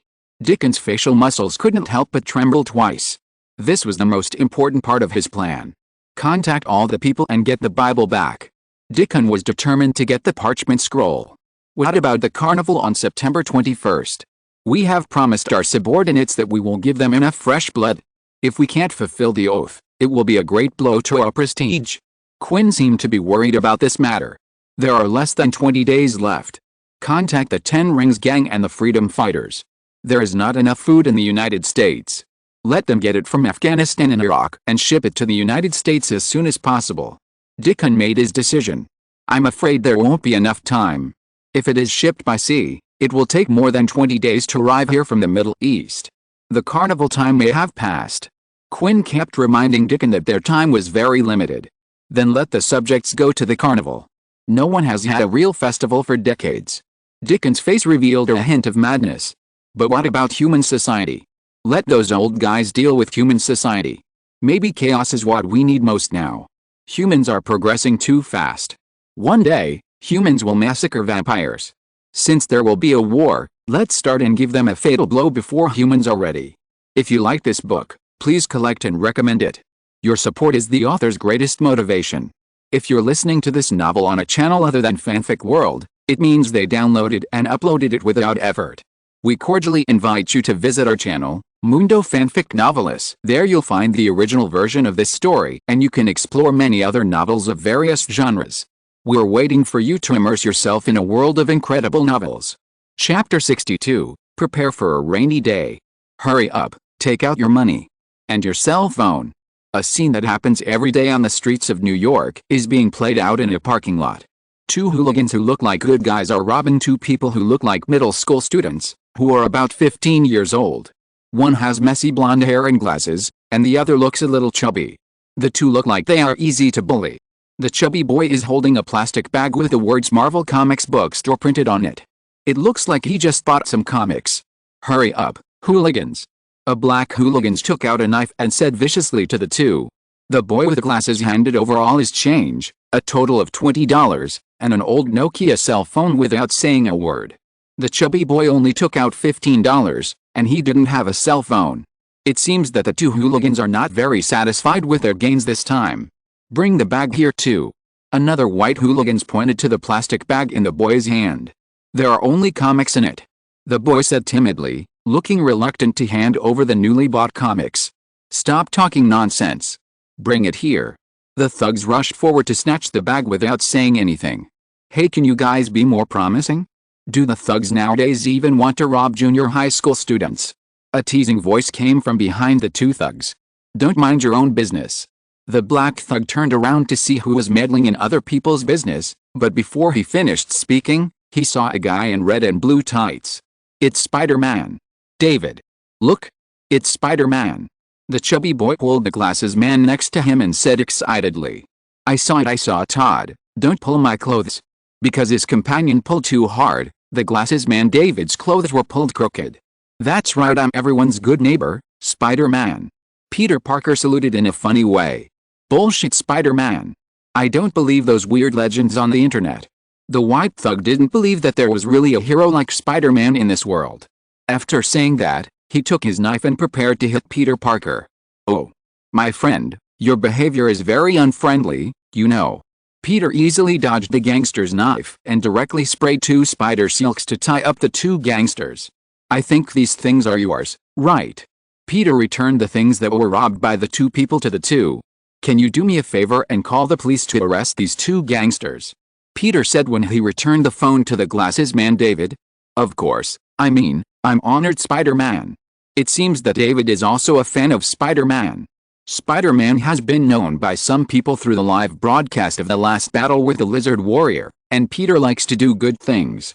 Let him become famous much faster than Lee Ji's Nightwalker. Because Lee Ji's main skills are concentrated in combat, many things are not as convenient as Peter. For example, saving a girl who wants to jump off a building on a high building, or using spider webs to stop a runaway car, etc. So now Nightwalker's fame is really not as good as Spider-Man. Very good. I need more good kids like you in New York. Can I trust you? Peter asked with a smile. Of course. Both boys answered excitedly. Very good, you will be Spider-Man's eyes and ears in the future. Remember to call the police first when you encounter bad things in the future. Don't walk into empty alleys or parking lots at will, okay? Peter was teaching the two boys how to protect themselves. Got it, Spider-Man. Okay, then call the police. Spider-Man needs to continue to help other people in need in New York. Before leaving, Peter bumped his fists with the two boys to show encouragement. David, the man with eyes, looked in the direction Peter left with his eyes shining, and no one knew what he was thinking. Lee Ji was waiting for Spider-Man to arrive in the Nightcrawler base. After the last warehouse battle, Lee Ji had completed 2 tasks. One was to guide Spider-Man on the right track, and the other was to deal with the Lizard Warriors. The task of guiding Spider-Man rewarded an X gene, D-level X gene, Keen Touch. It greatly improves the host's sense of touch, a simplified version of Spider Sense, no side effects, and can be 100% integrated. Speaking of which, this reward is quite good, because there are very few X genes that do not have side effects. And the enhanced sense of touch, you have to know that no matter how Lee Ji improves his abilities now, maybe he can still increase his strength and speed, but it is difficult to increase his reaction speed. Because the reaction speed of a person has a limit, and there is a bottleneck if you only rely on the physical improvement. Unless it is a spider sense like Spider-Man, you can make a prejudgment. Or some legendary extremely superb martial arts that can improve the strength of the mind can also make a prejudgment. Otherwise, it is difficult to increase the reaction speed by ordinary martial arts. However, Lee Ji is still not ready to fuse the X gene. At least not yet, because the X gene has a huge flaw. It is easy to be discovered. Not to mention that there is a perverted Professor X in the suburbs of New York, who searches for mutants all over the world every day. And that madman in the military, General Stryker. This one regards all mutants as thorns in his eyes and thorns in his flesh, and he can't wait to kill them. Therefore, if he cannot obtain at least the alpha level of mutant ability, Lee Ji is not going to become a mutant for the time being, because it is really not worth the loss. The reward for dealing with the Lizard Warrior is a set of D-level skills. The Great Sun Tathagata Seal is a profound Buddhist martial art, a martial art that cultivates both the body and the spirit. It has a suppressive effect on all evil creatures and can be upgraded to C level at most. Lee Ji likes this set of martial arts very much. The Great Sun Tathagata Seal is not only about internal strength. It also has methods for cultivating the spirit and a set of big handprint palm techniques. In the Marvel world, there are many guys with abnormal mental power, whether it is Professor X or the Master of Imagination. If these guys control your brain waves and make you commit suicide, no matter how strong your other strength is, you will still die. Another important point is that the Great Sun Tathagata Seal also has a suppressive effect on evil creatures. Think about it, it is right. Buddhist martial arts itself has the effect of Buddhist purification. Now there are a group of vampires in this world. It is very important to know some martial arts to restrain these guys. After the last warehouse battle, Frank didn't know who to find to finish it off. Anyway, the whole incident was suppressed quietly. Lee Ji felt that he had lost a lot of reputation.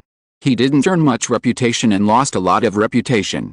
The only consolation was that the people he saved seemed to have provided him with a lot of reputation, a full 3,000 points. Now Lee Ji was a little confused about the calculation method of reputation. It was obviously on TV and millions of people watched it, so why was the reputation he gained sometimes not high? This time, only a few thousand people were saved, but there was so much reputation? Lee Ji asked the system, but the system did not give an accurate answer. Now Lee Ji could only speculate that maybe the reputation value is not just as simple as being known by others. Maybe it also had something to do with the recognition in other people's hearts. For example, if you save a person, the person who was saved will definitely be very grateful to you, so you can provide 5 or even 10 points of reputation. And the people who saw you saving people with their own eyes may be able to provide 1 to 2 points of reputation. And the people who watched on TV or the internet can only provide a few tenths of reputation. In other words, the farther away from the center of the incident, the lower the reputation you can provide. Because this matter may have nothing to do with them, they just know a little bit about it and won't go into it. Li Ji can only speculate about the reputation value at present, because the system never answers questions in this regard. He can only try it out next time he has the chance. Hi Nightwalker, I'm late. I met 2 boys who were robbed on the road and helped them. Peter pushed open the gate of the base and said apologetically to Li Ji, who was waiting for him, "It's okay. Spider-Man, here's a blueprint for you to see. Do you think you can make it?" Li Ji took out a blueprint and handed it to Peter. This is a weapon specifically for dealing with vampires. Since Frank warned the two about vampires, Li Ji has been preparing something to deal with vampires. Humans and vampires are in irreconcilable contradiction. It seems that there is a truce for the time being, but it has never been heard that wolves and sheep can truly coexist peacefully. Even in Chinese cartoons, Grey Wolf wants to eat Ziyang all day long. Since the vampires have begun to break this fragile balance and began to capture living people as food, a new vampire war may break out at any time. It is always wise to plan ahead. While Li Ji and Peter were studying the blueprint, Frank was waiting for an old friend to come to an apartment in Long Island. Who can guess who the 2 boys who were robbed are? Oh, thanks to the book friend, to Heo. Yeo Dong's kitty and coin reward. Thank you very much. If you like this book, please collect and recommend it. Your support is the greatest motivation for the author. Chapter 63 Old Friends. Long Island is a peninsula located in New York.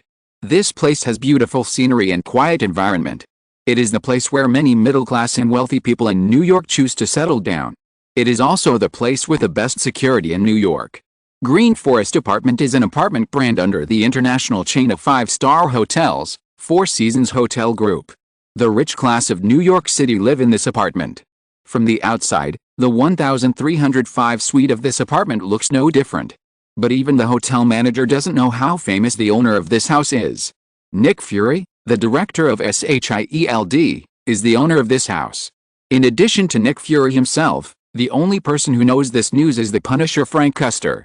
Frank and Nick are close friends. Both of them participated in the Vietnam War. They are people who can entrust their lives to each other. Frank is waiting for Nick's arrival in the room, which is their private gathering place. "You came earlier than I thought." One-eyed Nick did not let Frank wait for a long time. He entered the room only 5 minutes later than Frank. "Because I am more punctual." Frank responded lightly. "What do you need to drink?" "I have Mexican tequila and Brazilian sugarcane liquor here." Nick went to the kitchen freezer to get some drinks. "Tequila, Nick, did you find anything?" Frank said his choice, and then asked Nick. As for the question, it was naturally about the previous vampires. Most of those who were captured are from the Middle East, and some are from South America. Nick Fury handed a glass of tequila to Frank. "We are arranging for them to be repatriated. As for why the vampires captured them, I think you know the reason. They have begun to hate the plasma in the blood bank, and they want the blood of living people to quench their thirst. And the vampire carnival is coming, you know. Maybe some vampires want to do something at this time." Nick said that he had investigated some events. "That parchment scroll is very likely the Bible of vampires. Are you going to deal with this matter?" Frank asked after taking a sip of tequila. "You have to know that our department is Homeland Security Defense, and these things have always been handled by the Vampire Special Events Department, and the Security Council prohibits us from interfering in this matter." Nick Fury's explanation was dry. "But I will cover up the matter of the Vampire Bible." "When did you become so bureaucratic?" Frank said in a very contemptuous tone. "Has it been because you have been in a high position for a long time that you have begun to be corrupted? Do you know what the Vampire Special Events Department is like? It is simply the holy land of the vampires. They only clean up the mess caused by vampires." Frank looked down on those so-called departments. "They only cover up the truth and compromise blindly." "Then what do you want me to do? Break up with the Security Council directly?" Nick drank the wine in one breath and said, "SHIELD needs the support of the Security Council and the funding from Congress. Frank, we humans are not alone in this world. There are many things in the outside world that can destroy humans and the Earth at any time. Maybe it was because of the alcohol. Nick's tone seemed a little excited. We need to arm ourselves. We need to be able to protect ourselves from being invaded. Ridiculous. The threat of vampires is right in front of us, but you are still concerned about extraterrestrial creatures. Frank interrupted Nick with a sneer. Vampires cannot really pose a threat to human society. I have understood this since the last war. We are constantly making progress, but the vampire leaders are old and complacent. Those guys who are watching the Earth in the dark are the real threat to this world. If we cannot sway our military power, we will be easily conquered by them. We need to unite more forces. Nick Fury's words seemed very unconvincing, and Frank didn't believe it at all. Does your so-called power also include vampires? If they can be useful, I don't mind using vampires. Nick Fury is a thorough pragmatist. In the overall view, as long as it is beneficial to all mankind, he doesn't mind temporarily uniting with former enemies. Vampires are all untrustworthy people. The war has begun, Nick. Frank warned Nick Fury. I need 200 gallons of high-concentration garlic essence that can be diluted 20 times, 3,000 rounds of mithril bullets, and at least 10 mithril knives. Frank made his request to Nick Fury. Since Nick Fury was not going to do anything, he would do it himself. This was Frank's character. Are you going to create a massacre? Nick Fury frowned unconsciously. It's better to kill vampires than to kill humans. I'll take the things from the old place. Frank was ready to leave without caring whether Nick would agree to his request. Frank, there is one thing you are wrong about. It's not that the war has started, but that the war has never ended. Nick said this to Frank, who was about to leave. Frank paused. And are the two little guys in New York City following you now? Nick asked again. Don't think about them, Nick. They shouldn't be involved in your struggle. Frank turned around and said to Nick. I can choose not to look for them, but I hope you can train and discipline them well. There is not much time left for the Earth. Every extra power is precious to us. Nick compromised with Frank on this matter. I will put the things in the old place. The vampires should be taught a lesson. They seem to have forgotten the pain of the previous war. Before Nick finished speaking, Frank had already left the room. Looking at Frank's back, Nick Fury smiled. Wow, Nightcrawler, where did you get the blueprint? This is so cool. Peter Parker was studying the blueprint that Lee G took out in the Nightcrawler base. The blueprint was naturally purchased from the system. Lee G had about 1,000 reputation points left before, and he gained another 3,000 reputation points by rescuing those kidnapped people. It cost 2,000 reputation points to upgrade the newly acquired Great Sun Tathagata seal to the small success level. Now Lee G has 2,000 points left. Since using the high-frequency shotgun and feeling the power of technological weapons, Lee G decided to equip himself with some technological items. This blueprint cost Lee G 1,500 reputation points to buy. Thanks to the Buck Friends, Cheofan Tuosu Canis Lupus Shenshin Dakidian Musikinksha for the tips. The setting of Frank and Nick Fury comes from the arcade game The Punisher. The two are good friends. They participated in the Vietnam War together and were injected with anti-aging drugs. This drug has no other effect, but only delays aging and increases people's peak period, but cannot make people live forever. Many people in SHIELD have been injected. If you like this book, please collect and recommend it. Your support is the author's greatest motivation. Chapter 64, Cold Blade. There is a very interesting theory in this world, called Murphy's Law. The original text of Murphy's Law is, if there are two or more ways to do something, and one of the choices will lead to disaster, someone will definitely make this choice. For example, during the two world wars, although most countries maintained extreme restraint, due to the selfishness of some people, the balance of peace still irreversibly slid towards the direction of war. Humans are always animals that are good at forgetting pain, and vampires who have been in contact with humans for a long time seem to have been assimilated by humans in this regard. Decades of peace have made some vampires forget the pain of the war. Especially the newly added vampires in the past few decades. The last war left both vampires and humans in a lose-lose situation. In the past few decades, vampires have secretly transformed many humans into new vampires to supplement their own strength. Vampires generally do not easily transform humans into vampires, because transforming into vampires requires their strength. And the technology of humans has grown explosively in the past few decades, and many original problems have been solved by scientific means. For example, the problem of transforming humans into vampires. The long lifespan brought endless wealth to vampires. Many of them have their own companies and laboratories. The blood slave virus is a new technology developed by vampires. It was also developed by Deacon Fiss with great effort, and it is also the bargaining chip he is going to use to fight for power. This virus has only been studied for 10 years, but it has already organized a large army for Deacon. The blood slave virus is not a vampire transformation in the traditional sense, but it spreads into human genes in the form of a virus, allowing humans to have some vampire characteristics, but cannot really become vampires. The blood slave virus is difficult to preserve and cannot be directly injected and transmitted to humans. It can only be injected into the body of a vampire before use, and the injected vampire can spread the virus to humans by sucking blood. A blood slave virus can transform 10 humans, and the vampires who transform them only need to pay a little price, using a little magic to suppress the super destructiveness of the blood slave virus.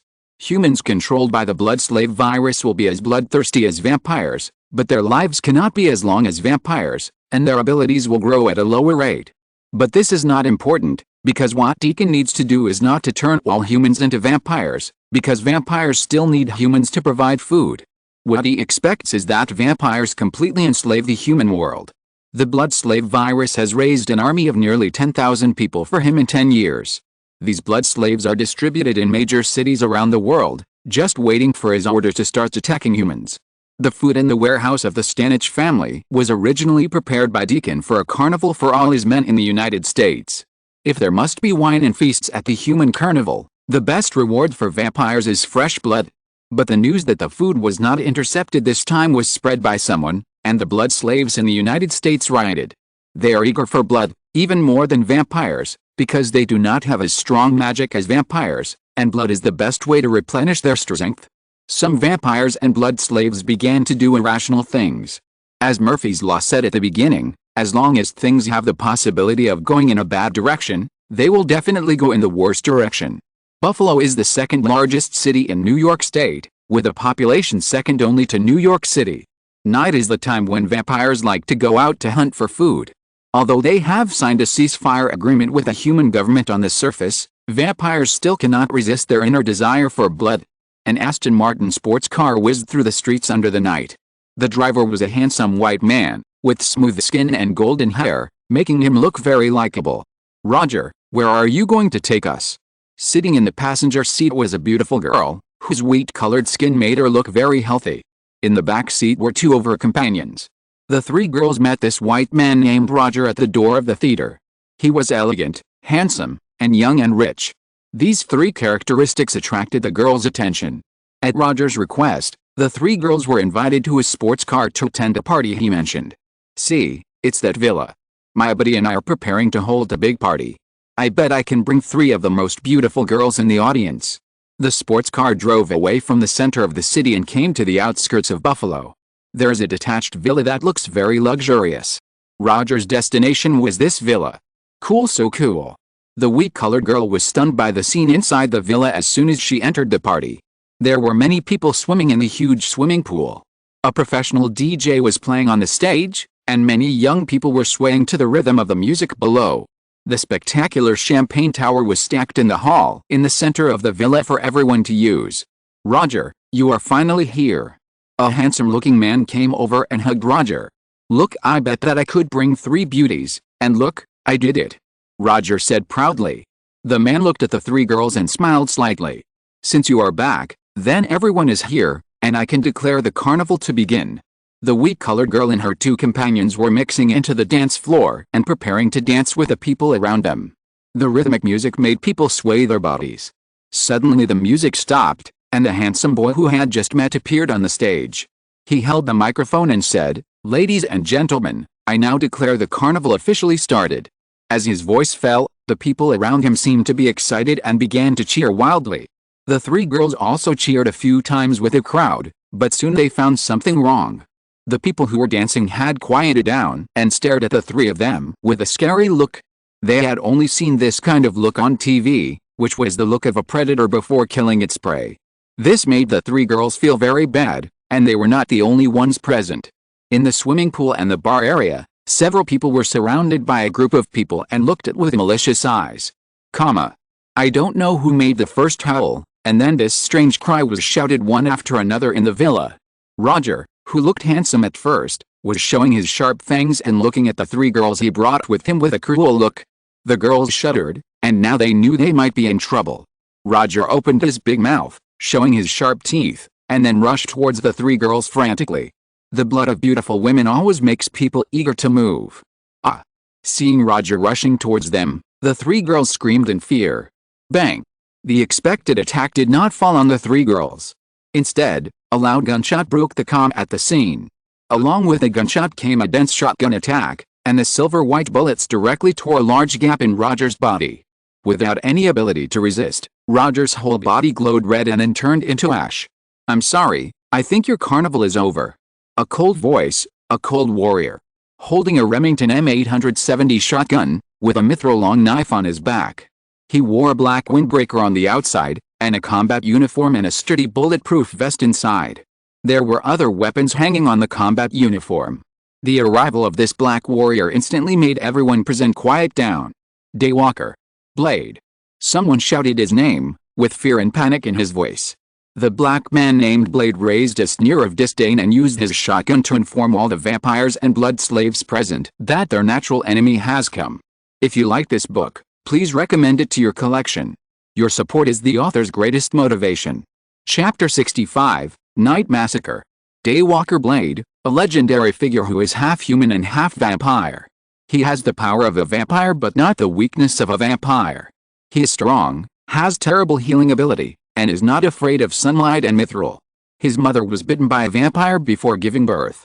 He was immersed in the blood of vampires before he was born. The chance of survival for a newborn in this situation is less than 1 in 10,000. Not to mention that he was bitten by a vampire just before giving birth, which is rare in the world. This made Blade destined to be extraordinary from the moment he was born. He seemed to be born to be a warrior against vampires.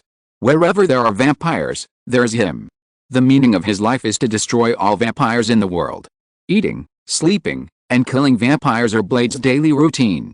Blade, holding a Remington M870 shotgun, has no mercy on vampires. He pulls the bolt skillfully. Driven by the recoil structure in the gun body, the old shell is ejected from the gun body and the new shotgun shell is loaded. With a cruel smile, Blade fired another shot at several nearby vampires. Bang! The mithril bullets whizzed towards the vampires with the smell of gunpowder. 2 more vampires were hit by the bullets. It was difficult to avoid the close-range shotgun attack. The 2 vampires emitted red light and then turned into a ball of ash. There were more than 60 blood slaves and vampires present. They seemed to be frozen before, and they didn't come back to their senses until the gunshot sounded again. Kill him. Finally someone reacted and started to prepare to fight back. Several vampires and blood slaves rushed towards Blade. The vampires moved quickly, but Blade moved faster. Blade quickly pulled the bolt and pulled the trigger. Each time the flames ejected from the muzzle carried 9 special mithril shotgun shells. The several vampires and blood slaves who attacked him were easily dealt with by Blade before they had time to get close to him. The shotgun shells hit their bodies and turned them all into ashes in the flames. Blade quickly fired all 8 shotgun shells in the gun. Every time a gunshot sounded, it meant that a vampire's life was harvested by him. At this time, other vampires rushed out of the villa, holding AR-15 rifles in their hands. This is the most common rifle in the United States. It is sold in general gun stores, most of which are versions that cannot fire in full automatic bursts, but because it is not difficult to modify it into a full automatic version, and because China North Industries Group has obtained authorization to produce AR series rifles. Therefore, the price of AR rifles is a low-priced gun among similar rifles. Many state governments in the United States purchase AR rifles produced by North Industries for their state militias and National Guards. There are 5 vampires holding AR-15 rifles. They didn't even aim at all and just fired in the general direction of Blade. This range attack will naturally hurt their own people, but whether it is a vampire or a blood slave, they are not afraid of this purely physical attack. Anyway, they can rely on their own characteristics to heal, and it will only hurt a little at most. Blade Warrior has the self-healing ability of a vampire, but this does not mean that he will stand there stupidly and get beaten. Blade dodged the rifle fire with a tumble, and at the same time threw an S-shaped boomerang at the 5 vampires holding rifles. The boomerang was also made of mithril, with blades on both sides. The boomerang's attack was precise and fierce. Blade Warrior was obviously an expert at using the boomerang, and he had a very good grasp of the power and angle. The boomerang drew a perfect arc in the air, cutting off the cervical vertebrae of the 5 vampires at the most lethal angle. The heads of the 5 vampires flew high, and the blood on their necks splashed everywhere like a gushing fountain. The last 5 people also turned into ashes after a flash of red light. The boomerang still had some power left and flew back to Blade's hand. With a cruel smile, Blade showed his sharp fangs and looked at the other vampires. Several blood slaves couldn't stand Blade's mocking smile, and took out various weapons to attack Blade. If there were any vampires who had fought with Blade and survived, they would definitely stop these people's reckless behavior. Because Blade had not encountered a vampire that he could not defeat in close combat. With a clang, Blade pulled out the mithril longsword on his back. The bright silver blade reflected a terrifying cold light, and several blood slaves holding short knives, daggers and other weapons rushed up fearlessly. Blood slaves are just a product that appeared in the last 10 years. They have not undergone the same long-term training as vampires, nor do they have the same strong physique as vampires. They can only be regarded as defective products among vampires. If it were not for the fact that the transformation of blood slaves is easier, the vampire population would definitely not accept such a half-finished vampire. Although the blood slaves are fearless, they are seriously insufficient in strength and speed to deal with Blade. With an easy turn, Blade easily bypassed the backs of several people and avoided their attacks. However, the longsword in his hand drew a fatal blade light. Blade's movements were so fast that people could hardly see them clearly. The tip of the blade pierced the hearts of 5 people without any order. Simple, direct and extremely lethal, this is Blade's knife skills. Some vampires and blood slaves have begun to retreat, but Blade Warrior will not let any living vampire leave here. Holding the long knife that was still dripping with blood, Blade suddenly killed the crowd of vampires and blood slaves. The 3 girls invited by Roger were already stunned. They didn't know how they spent the night. This was all too crazy. They still couldn't come back to their senses until the police came to the villa. Only the flying ashes on the ground and the blood that stained the floor and walls red told what had happened here. "How did you get tonight, Blade?" A white-haired old man sat in the driver's seat of the car to meet Blade's return. More than 60 vampires and blood slaves, whist. Blade sat in the co-pilot and said to the old man. Whist was his partner and the one who adopted him since he was a child. Blade's weapons were all made by him. Buffalo is very close to New York, and now it seems that more and more vampires are heading to New York. "I suspect there is something wrong here," Whist said as he started the car. "Vampires have become more and more restless in recent years. That's why we have to go to New York to find out what's going on. Maybe we can catch a few big vampire leaders and give them a sunbath." Blade rarely told a joke. Although it wasn't very funny, Whist still smiled. The two drove to New York City, the center of the incident. Book Friends Group Recruiting. 539,763,655. If you like this book, please collect and recommend it. Your support is the author's greatest motivation. Chapter 66: A Seemingly Peaceful Life. It has been 5 days since the opening of the Metropolitan High School. To be honest, Lee Ji is beginning to feel uncomfortable with student life. Now that he is in his 3rd year of high school, students who are preparing to enter a good university are busy doing various things that can help them get extra points for admission. Studying in the United States is not like in China, where the National Unified Examination is completely relied on. Most of the good universities in the United States are private. Including the famous schools of the Ivy League, most universities often rely on independent enrollment to select students. So for many students, in addition to academic performance, participating in various social practices is also very important. For example, Peter Parker participated in Dr. Connor's summer internship program. Before Dr. Connors disappeared, he wrote a letter of recommendation to New York University for Peter Parker. The value of this letter of recommendation would be more important than Peter Parker getting A's in all his grades in 3 high school years. Lee Ji did not plan to go to college from the beginning. Although his grades were above average, he could have gone to many good universities if he was willing to pay full tuition. But Lee Ji's ambition was not here. After all, he was determined to become a world-class chef, and college would not teach you how to cook. So the third year of high school will be the last student period of Li Ji's life? Li Ji's family did not object to his decision. Through the 2-month summer fast food truck business, Li Ji has shown his talent in cooking to his parents and can become a real chef. His current study career has become dispensable to Li Ji. He now spends all his thoughts on studying cooking and improving his strength. Although the threat of vampires is very close, life must go on. Because this world is not the only hero in Li Ji. Relying on Li Ji alone to provoke the safety of this world? Don't be funny, Li Ji is not the guy who wears red underwear outside. Li Ji's concept of life is to do as much as he can. Nightwalker can eliminate violence and protect the good, and can also eliminate vampires. But the scope of this premise is within the scope of Nightwalker's ability. If he still tries to do something that he can't do, he is not a hero but a martyr. So Nightwalker and Spider-Man are researching new equipment to deal with the vampires in the base, and Frank has been elusive recently and rarely seen. I don't know what news he has found out. Anyway, in the Marvel world, he is just a small character now. Even if the sky falls, there is still S.H.I.E.L.D. to support him. Li Ji just wants to complete his set goals with peace of mind. Now there is another annoying task, which is to fight the Stanich family. The tasks of clearing the trading points and the transaction volume of $100 million have been completed. The only problem now is where to find Hank.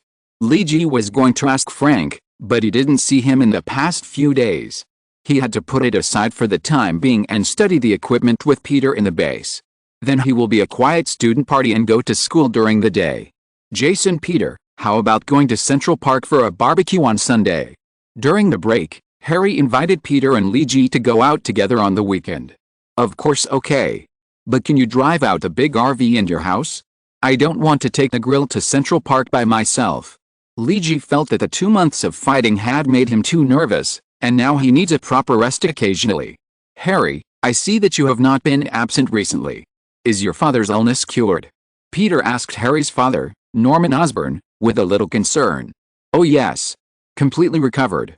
I'm really happy. Harry's face was filled with a happy smile. When he was sick, I really felt a lot of pressure.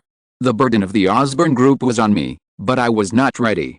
Fortunately, I have you two good friends, especially you Jason. Harry said to Li Ji with a smile. My father said that your guidance to me was very effective. An excellent businessman should know how to use this kind of reliable means. And the individual flying vehicle project I organized before made my father very appreciative.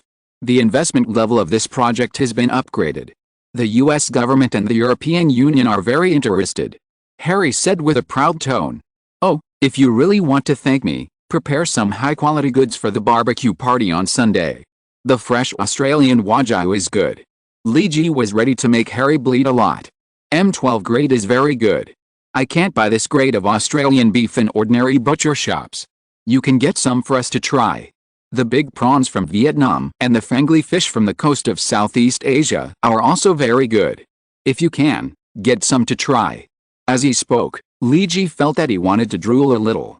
With these things, we can make a lot of delicious food. Wow, it looks great. Peter was also a little tempted. The ingredients Li Ji mentioned were obviously high-end products, and Peter had never eaten them. Okay, Australian wagyu is easy to get. I'll call and try to ask the people in the Southeast Asian branch to buy the fish and shrimp you mentioned today. If possible, let them send it to New York overnight. Today is Friday, and Harry is not sure if he can get the food to New York before Sunday. World-class rich people are different. If they want to eat something, they just buy it locally and send it by private plane. The price of these ingredients is not enough to cover the cost of aviation fuel and crew. By the way, Peter, remember to invite Gwen to come along. Harry reminded. And I'm going to introduce you to a new friend. Looking at your smirk, she must be a beauty. Li Ji immediately saw the meaning of the smile on Harry's face. Ha, you guessed it right. It's a new Broadway actress who performs musicals. She's a big beauty. Harry smiled happily. As a top rich second generation, Harry is never short of the temptation of various beauties around him. But it was rare to see him so happy. It seemed that this girl pleased Harry very much. Honestly, Jason, you are about to find a girlfriend. Even Peter has found a good girl like Gwen as his girlfriend. Harry said to Li Ji in a tone of an experienced person. But the way Harry spoke made Peter unhappy. What do you mean by someone like me? Hey. I am the smartest student in Metropolitan High School. Obviously the dumbest nerd. Haha. Harry and Peter were playing around, but Luigi suddenly thought about whether Norman Osborn should die of illness? Or was he killed by Spider-Man? It was so confusing. After traveling through this world for 17 years, many memories have become blurred. The plots of the movies he had seen in the previous world were a bit confusing. Luigi could no longer figure out whether Norman Osborn should have died at this time. Tim, send all of Connor's research materials to my private data room. On the top floor of the Osborn building, in the luxurious chairman's office, Norman Osborn sat majestically behind the big desk. In front of him was the black man Tim, the CEO of the Osborn Group. Tim looked a little nervous and didn't dare to look Norman Osborn in the eye. Okay, Mr. Norman, if you don't need anything else, I'll go out to work first. Norman waved his hand to signal Tim to leave first. Tim breathed a sigh of relief and quickly left this office that made him feel very depressed and this somewhat scary boss. Norman Osborn turned on his personal computer on the big desk, verified his iris and fingerprint, and entered a private background file. Norman stared at the name of the folder Retard Transcription Proliferation Virus in silence. I just realized that I typed the wrong group number, and even the group number in the introduction was wrong. I'm sweating. The correct group number is 539,763,655. Thanks to book friends, refuse illusory rewards. If you like this book, you are welcome to collect and recommend it. Your support is the author's greatest motivation. Chapter 67 Thompson in Trouble. There was still a small piece of green scale on Norman Osborn's chest. This is a genetic disease of the Osborn family. There is no cure so far. The onset time is 20 years old. Harry Osborn is now 17 years old, and he will be 18 years old in a few months. Norman Osborn has little time left. Even if he sells his soul to the devil, he is ready to pull his son out of this family's inherited curse. Thinking of this, Norman's eyes flashed with a hint of cruelty. Richard Parker, I'm sorry, my old friend, I didn't want to drag your child into this matter. But I have to do this for Harry. Please forgive my mistakes in heaven. Peter Parker, who is attending classes at Metropolitan High School, suddenly shuddered, and a bad feeling passed through his heart. Luigi, who was on the side, was still taking notes in class, thinking about what dishes to prepare on Sunday, and did not realize that because of his intervention, the world has become more and more chaotic. The fate of many people and the direction of many events have changed dramatically with his flapping little wings. New York Central Park is the world's largest urban forest park. With a total area of nearly 3.5 square kilometers, it ranks first among urban parks in the world. There are not only lakes and forests, but also a farm and a pasture. In the Manhattan area with tall buildings, Central Park is like a green carpet, bringing a touch of vivid color to this lead-gray city. Hi Jason, you are finally here. Peter and Harry had been waiting for Luigi's arrival in the camping area of Central Park. After all, the main event today is a barbecue picnic. If the chef is not here, the cooking skills of the people on the scene will not know how to start. Sorry, there is a traffic jam. I should have taken the subway to come here earlier. Luigi spread his hands and said that he was helpless. After all, big cities have their disadvantages. Come on, Jason, let me introduce you to a new friend, Mary Jane. A beautiful girl followed Harry. This girl was impressive. She had beautiful long wine red hair and a pair of emerald green eyes. She was tall but not too slender like some models. Instead, she gave people a very healthy feeling. A light smile revealed two cute dimples on both sides of her mouth. She looked very elegant in a lavender pleated dress. Mary Jane's beauty was different from Gwen Stacy's. She was not the kind of young girl's cuteness, but a kind of intellectuality and elegance. And a kind of confidence that came from the bones. Perhaps this was the special reason why she could occupy a place in the competitive Broadway. Hello Jason, Harry often mentioned you to me. You can call me Mary. Mary Jane shook hands with Luigi very politely and said, Hello Mary, you are more beautiful than I thought. No wonder Harry has to say your name more than 50 times in front of me and Peter every day. Luigi silently gave Harry an assist. Hey. Harry pouted at Luigi awkwardly. Really? Peter didn't tell me about this just now.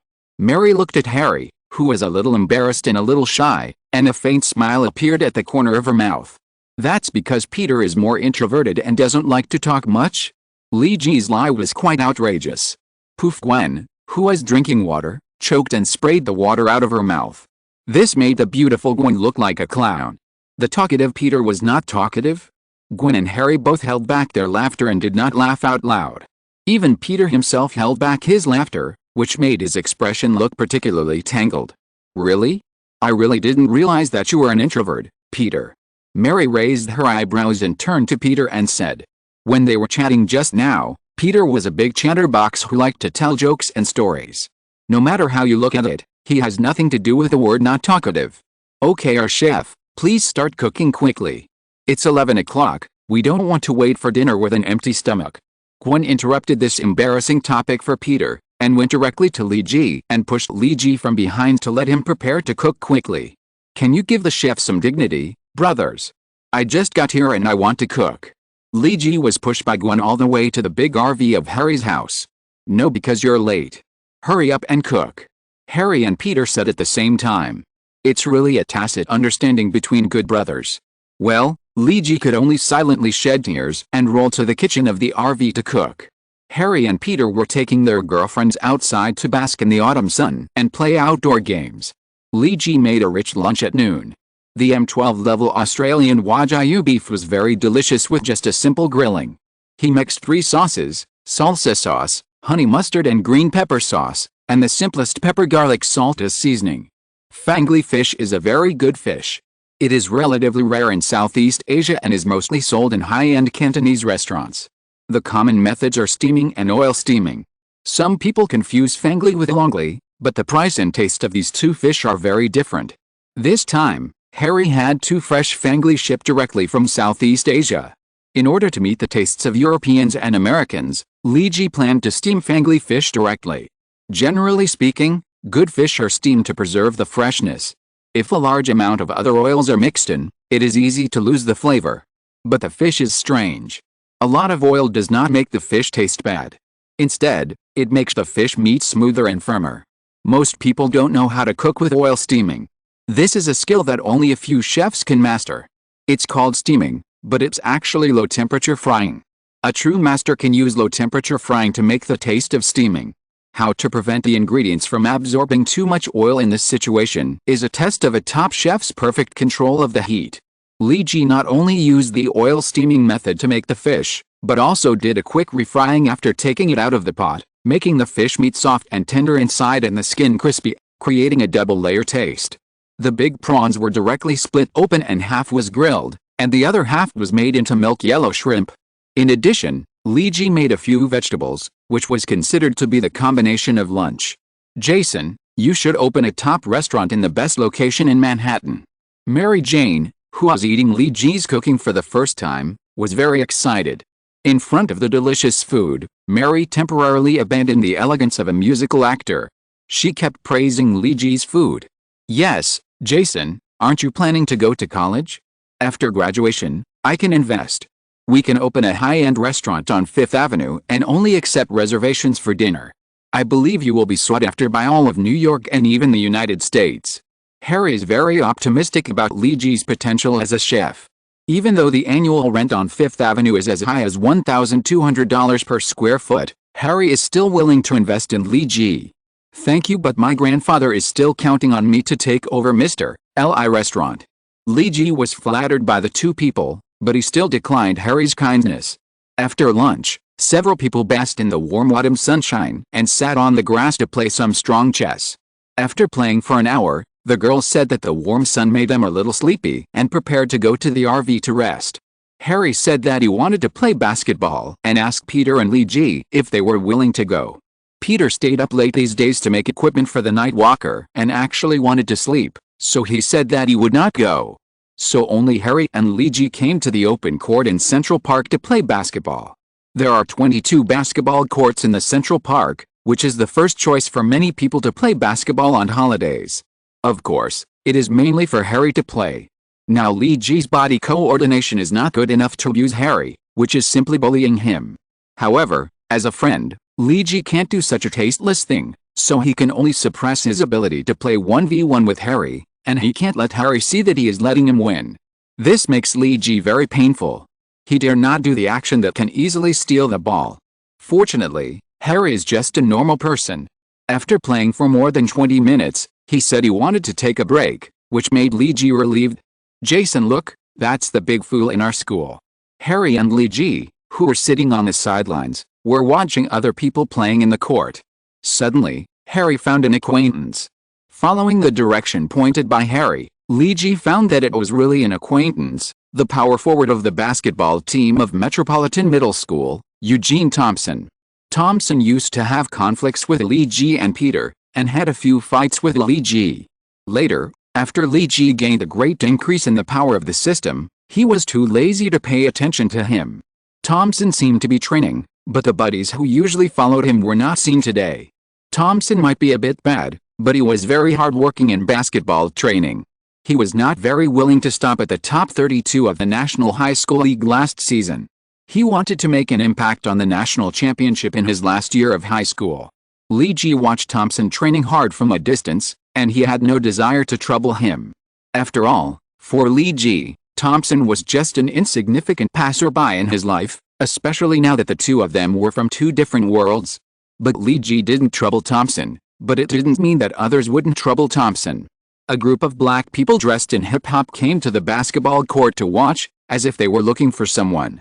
Finally, they found Thompson and walked straight towards him. Thompson frowned when he saw the black people from a distance, turned around and walked away, not even taking the basketball on the ground. Students who have forgotten who Thompson is can review this book. Chapter 6, Food Truck Plan and Summer Internship. The basketball player who provokes the protagonist is him. If you like this book, please collect and recommend it. Your support is the author's greatest motivation. Chapter 68, announcing the supporting cast and thanking everyone for their support over the past few days. Thank you all for your strong support for this book. I am willing to contribute your wisdom to set the supporting roles. One of the charms of online novels is that readers should also become part of the development of the book itself. Some people distinguish online novels from traditional physical novels by simple writing, or the way the story is laid out. I have reservations about simply thinking that cool articles are online novels, because the world-famous novel The Count of Monte Cristo is also a very cool novel. Of course, the world-famous literary giant Mr. Alexander Dumas has a very deep understanding of the characterization and social structure in it, and his control over literature is also impressive. So I personally think that novels with reader participation and interaction, in the process of creation, readers and authors constantly communicate to form brainstorming, and then the author extracts it and adds it to the novel. This is the true meaning of online novels. If an online novel is well written, then 50% of the work is in the author and 50% of the work is in the reader. Of course, this refers to meaningful opinions and suggestions, not unreasonable abuse and spraying. So I think the sense of participation is the real difference that online novels give to readers. I don't know if other authors have ever opened a supporting role building like me, a long-term supporting role rather than a dragon set. The roles of these supporting characters are not just one appearance in the book, but will promote the development of the entire story in the subsequent stories. They may even become the link in a plot. Maybe not all of them are decent, some will become villains. After a lot of gossip, the selected supporting characters are announced below. Book Friend, Reject Unreal Character, Zheng Chu Book Friend, Canis Lupus Character, Albert Manstein Book Friend, Sleep Hingen Character, Mike Tavish Weng Book Friend, The Beginning of Shenzhen Character, Lu Zhangqi Book Friend, Mighty and Powerful Character, Su Zhao Book Friend, Hope the Mourner Character, Ivy Book Friend. 160,926,212,050,389 Character, Roland. The characters set by the above 7 book friends will be included in the book, and their appearance time will be earlier or later. As I said before, some characters are very suitable to be charming villains, and may be arranged as one of the big villains. Some people will not intersect with the protagonist logically, but they will promote the development of the plot on the book. I hope that these characters are all people who live in the book, rather than simply being the soy sauce around the protagonist. Everyone should have their own joys, sorrows, anger and happiness. In addition, in order to ensure that the overall style of the book is not inconsistent, the appearance and spoken language of some characters will be slightly modified, but the set personality will be retained. At present, the character building has been killed and no new characters are accepted. I am very grateful for the support of many book friends. Thank you very much. If you're listening to this novel on a channel other than Fanfic World, it means they downloaded and uploaded it without effort. We cordially invite you to visit our channel, Mundo Fanfic Novelist. There you'll find the original version of this story, and you can explore many other novels of various genres. We're waiting for you to immerse yourself in a world of incredible novels. Chapter 69. The Violent Lolly Arrives. The weather in New York in September was getting colder, but it was not cold enough to wear a coat. However, these people were all wearing baseball jackets. Lee Ji's eyes were very sharp now, and he could see the bulges on their waists from a distance. It seemed that the coats were just used to cover up. The dress and posture of these black people were very similar to some gang members Lee Ji had seen before. Lee Ji looked at Thompson, who was running away, and the gang members chasing after him, and frowned. "It looks like our big fool is in trouble. Do you think we need to call the police?" Although Harry was a little gloating, he could also see that those black people were not good guys. So he asked in a slightly inquiring tone. After all, although there were some conflicts, it was just a small friction between classmates. At most, it was a small fight between each other. This kind of small friction is normal for young people, but it is different when they get involved with gang members. So Harry asked Lee Ji if he wanted to call the police. "I'll go and see, Harry." Lee Ji tidied his clothes and prepared to follow to see what kind of trouble Thompson got into. If it was trouble he had caused, then Lee Ji would not be interested in it. If Thompson is really in trouble, I will help him call the police. If he was simply targeted by gangsters, Lee Ji would not mind helping to call the police or something. After all, American gangs are not easy to mess with. If he does not call the police, Thompson might be killed. The conflict between Lee Ji and Thompson has not yet intensified to the point where he can sit back and watch him get killed. "Hey Jason, this is a bit dangerous." Harry did not want to see his friend take risks. "Or I will go with you." "Don't worry, Harry, I am the school's sprint champion. If anything happens, I will run first. If you go, I can't run with you." Lee Ji smiled and told Harry not to worry about him. "You go back first, I will be back soon." After that, Lee Ji followed Thompson and his group from a distance. Thompson felt that he was very unlucky recently because he ran into someone he did not want to see at all. Eugene Thompson's life was not good in his early years. His father was a drunkard and was addicted to smoking weed. At that time, Thompson lived in a place called Hell's Kitchen in Brooklyn. The chaos there made Thompson deeply tortured by violence in his childhood.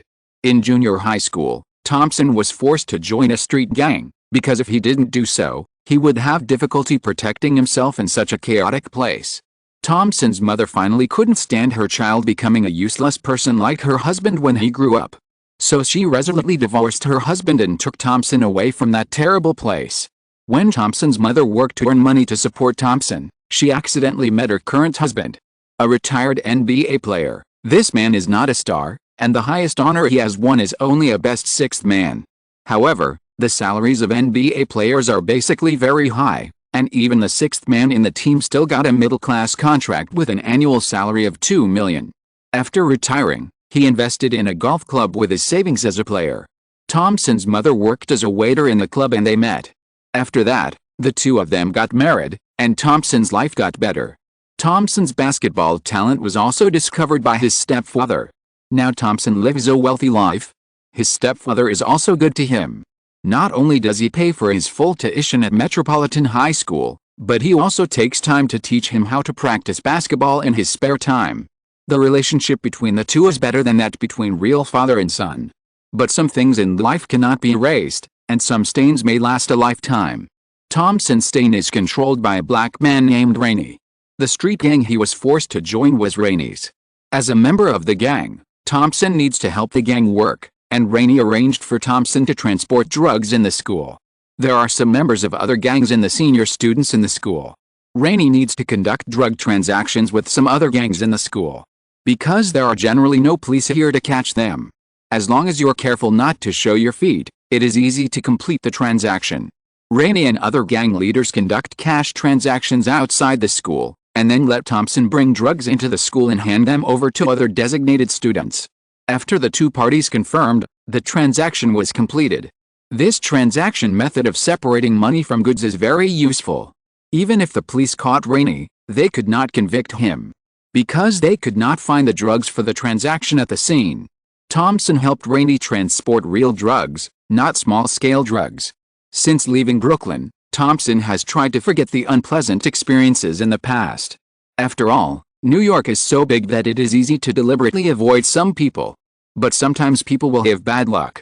Such a big New York made Thompson meet Rainey again. Rainey had the handle of his drug transportation in the past. Thompson's dream is to play in the NBA and become a star. Now Thompson has attracted the attention of scouts. He only needs to produce good data in this National League to get a tryout from an NBA team. If the previous scandal is exposed, then his dream of becoming a star will be shattered. Thompson wanted to take a shortcut and run out of the remote woods. Once he ran out of the woods, he would be out of the Central Park and outside was the busiest street in New York. I guess Rainey didn't have the guts to mess around in Manhattan, where there were abundant police resources. Thompson sped up and prepared to leave. Oh, look who this is, our big star Eugene. Why are you ready to leave when you see an old friend? Suddenly, a black man came out of the woods in front and blocked Thompson's way. Rainey, who had been following Thompson, finally caught up. Why don't you want to catch up with your old friend? Rainey had a small dreadlock and a mouthful of buck teeth, and his ugly face showed a smile that was uglier than crying. Renee, listen, I don't want to cause trouble, and I don't want to have anything to do with you now, Thompson said with an impatient tone. This is really sad, brother. Rainey smiled indifferently. Remember the days when we were together? You were so young back then. Look, you are taller than me now. But you were much cuter and more obedient back then. Look how much money you helped me make back then. Lenny said maliciously. I've been looking for you for a long time. I watched the National High School Basketball League. You performed very well. I heard that NBA scouts are looking for you. Do you think they know your past? Can you still play in the NBA? Lenny finally threatened Thompson softly. What do you want to do? Thompson suppressed his anger and forced himself to calm down and asked. Look, I like dealing with smart people who understand what I mean as soon as I speak. You are much easier to communicate with than my stupid subordinates. Lenny still smiled evilly. It's actually very simple. I watched your game. It seems that you have been doing well recently. You actually went to Metropolitan High School. It is said that only children from rich families can go to that high school. Lenny finally stated his purpose. Actually, I don't want you to do too much. Have you seen these cute little guys? You just need to help me sell some of these things in school. Of course, I won't let you work for free. I will pay you. What do you think? Rennie said as he took out a plastic bag. There were about 70 or 80 sky blue capsules in it. These things were his new goods, and the name was Paradise Number 3. This thing is more addictive than traditional drugs and can bring greater pleasure.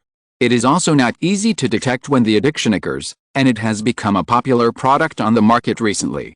But there is also a disadvantage, that is, the price is too expensive. The price of a capsule is more than $50. After deducting various necessary expenses, Rennie must sell it for at least $120 to be worth the risk of selling. But Rennie is just a small street gang, with only a dozen members, and the places controlled are all poor people. The price of these pills is obviously not acceptable to those poor people. When watching the game of the National High School League by chance, Rennie found an acquaintance, Thompson. This former younger brother turned out to be a student of Metropolitan Middle School. In order to make money, Rennie doesn't care whether he sells drugs to students or not. He and his men are looking for Thompson everywhere just to let Thompson help him open up sales in Manhattan. The gangs that can reach into Manhattan are the real big shots. This is the consensus of the New York underworld. Rennie doesn't worry that Thompson will not agree to his request, because he has Thompson's handle in his hand. If he still wants to become an NBA player, then he must be obedient. Thompson knew what Rennie took out when he saw what it was. A drug dealer holding a bag of pills would not ask him to sell painkillers. Thompson is very entangled now. He doesn't want to be entangled with the past, nor does he want to lose the opportunity to play in the NBA. Rennie quietly waited for Thompson's answer. He believed that Thompson's answer would not disappoint him. Thompson hesitated for a long time and finally spoke. No, Rennie. I won't do anything illegal again. Even if I can't play in the NBA, even if I go to jail, I won't help you do these things again. I've made many mistakes before, but I don't want to make any more mistakes. Are you trying to fool me? Hearing Thompson's answer, Rennie excitedly took out a pistol from his waist and pointed it directly at Thompson's forehead. I won't help you. Give up, Rennie. Facing the black muzzle of the gun, Thompson still didn't let go. Leegi, who was hiding in the dark, was not surprised to hear Thompson's choice. Thompson's courage was commendable. Even though Thompson had made mistakes before, he was too young at that time and had no ability to resist. But now he has the courage to say no to these bad guys. Just based on this, Leegee felt that he had to help him. Even if Thompson had conflicts with himself, it was just a harmless friction between teenagers. Leegee, who was hiding behind the tree, changed into the Night Walker's outfit and prepared to help Thompson. But someone's movement was faster than Leegee's.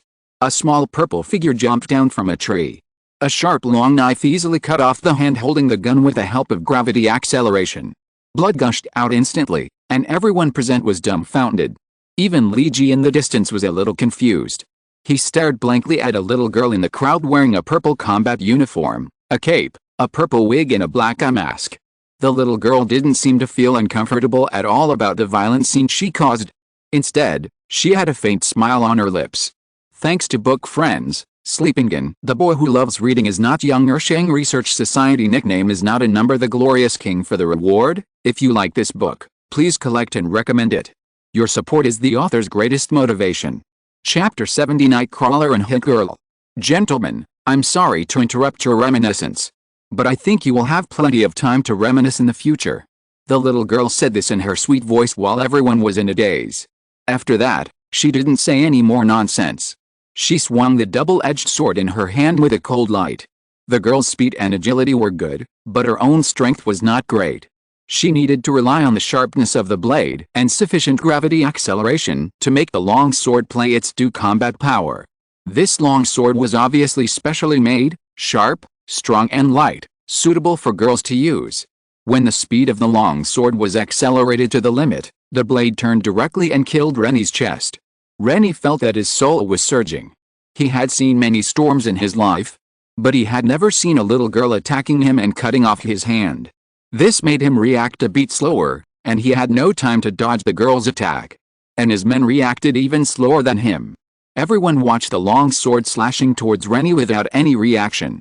Of course, there was one exception. Leegee, who had been following Thompson from a distance, took action. A flying knife split the air and flew towards Rennie at a very fast speed. Just when the girl's long knife was about to hit Rennie, Leegee's flying knife also arrived. The target of the flying knife was not Rennie, but the sharp long knife. Ding! The collision between the flying knife and the long knife made a crisp sound. This was an ordinary level flying knife that Leegee exchanged from the system. There were no other special effects, but it was very sharp. The flying knife infused with internal force directly cut off the long knife in the girl's hand. This time, Leegee spent a lot of effort to throw the flying knife, because from the girl's dress, Leegee had already guessed who she was. Purple leather combat suit, a belt tied around the waist, and 2 capital English letters HG on the front of the belt.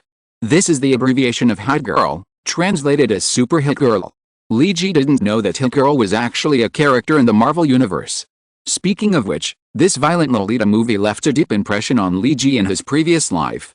So Leegee didn't want his flying knife to hurt this little girl. And Leegee knew that this little Lolita looked very cute, but in fact she was an out-and-out killer. In terms of bloodiness, it was probably no less than that of Frank the Punisher. So Leegee had to stop the next massacre of this little witch. Of course, it was not Leegee's sudden kindness to stop Hit Girl from killing these gangsters. Instead, he had a deeper consideration. Where is this place now? This is New York Central Park. A world-famous place, a must-visit stop for tourists from all over the world to visit New York. Can you imagine if a murder case happened in the Summer Palace or the Forbidden City one day, and 7 people were killed at once, and each victim was tortured to death with broken hands and feet? That would probably collapse the sky, and the police across the country would go crazy looking for the murderer. Maybe Hit Girl and the Big Daddy behind her are not afraid, and Nightwalker Leegee also has a way to make it impossible for people to track him down. But Thompson might be in trouble. If he is involved in such things, his future is uncertain. The conversation just now made Leegee's impression of Thompson greatly changed. He felt that he should help Thompson, so he stopped Hit Girl from taking further actions.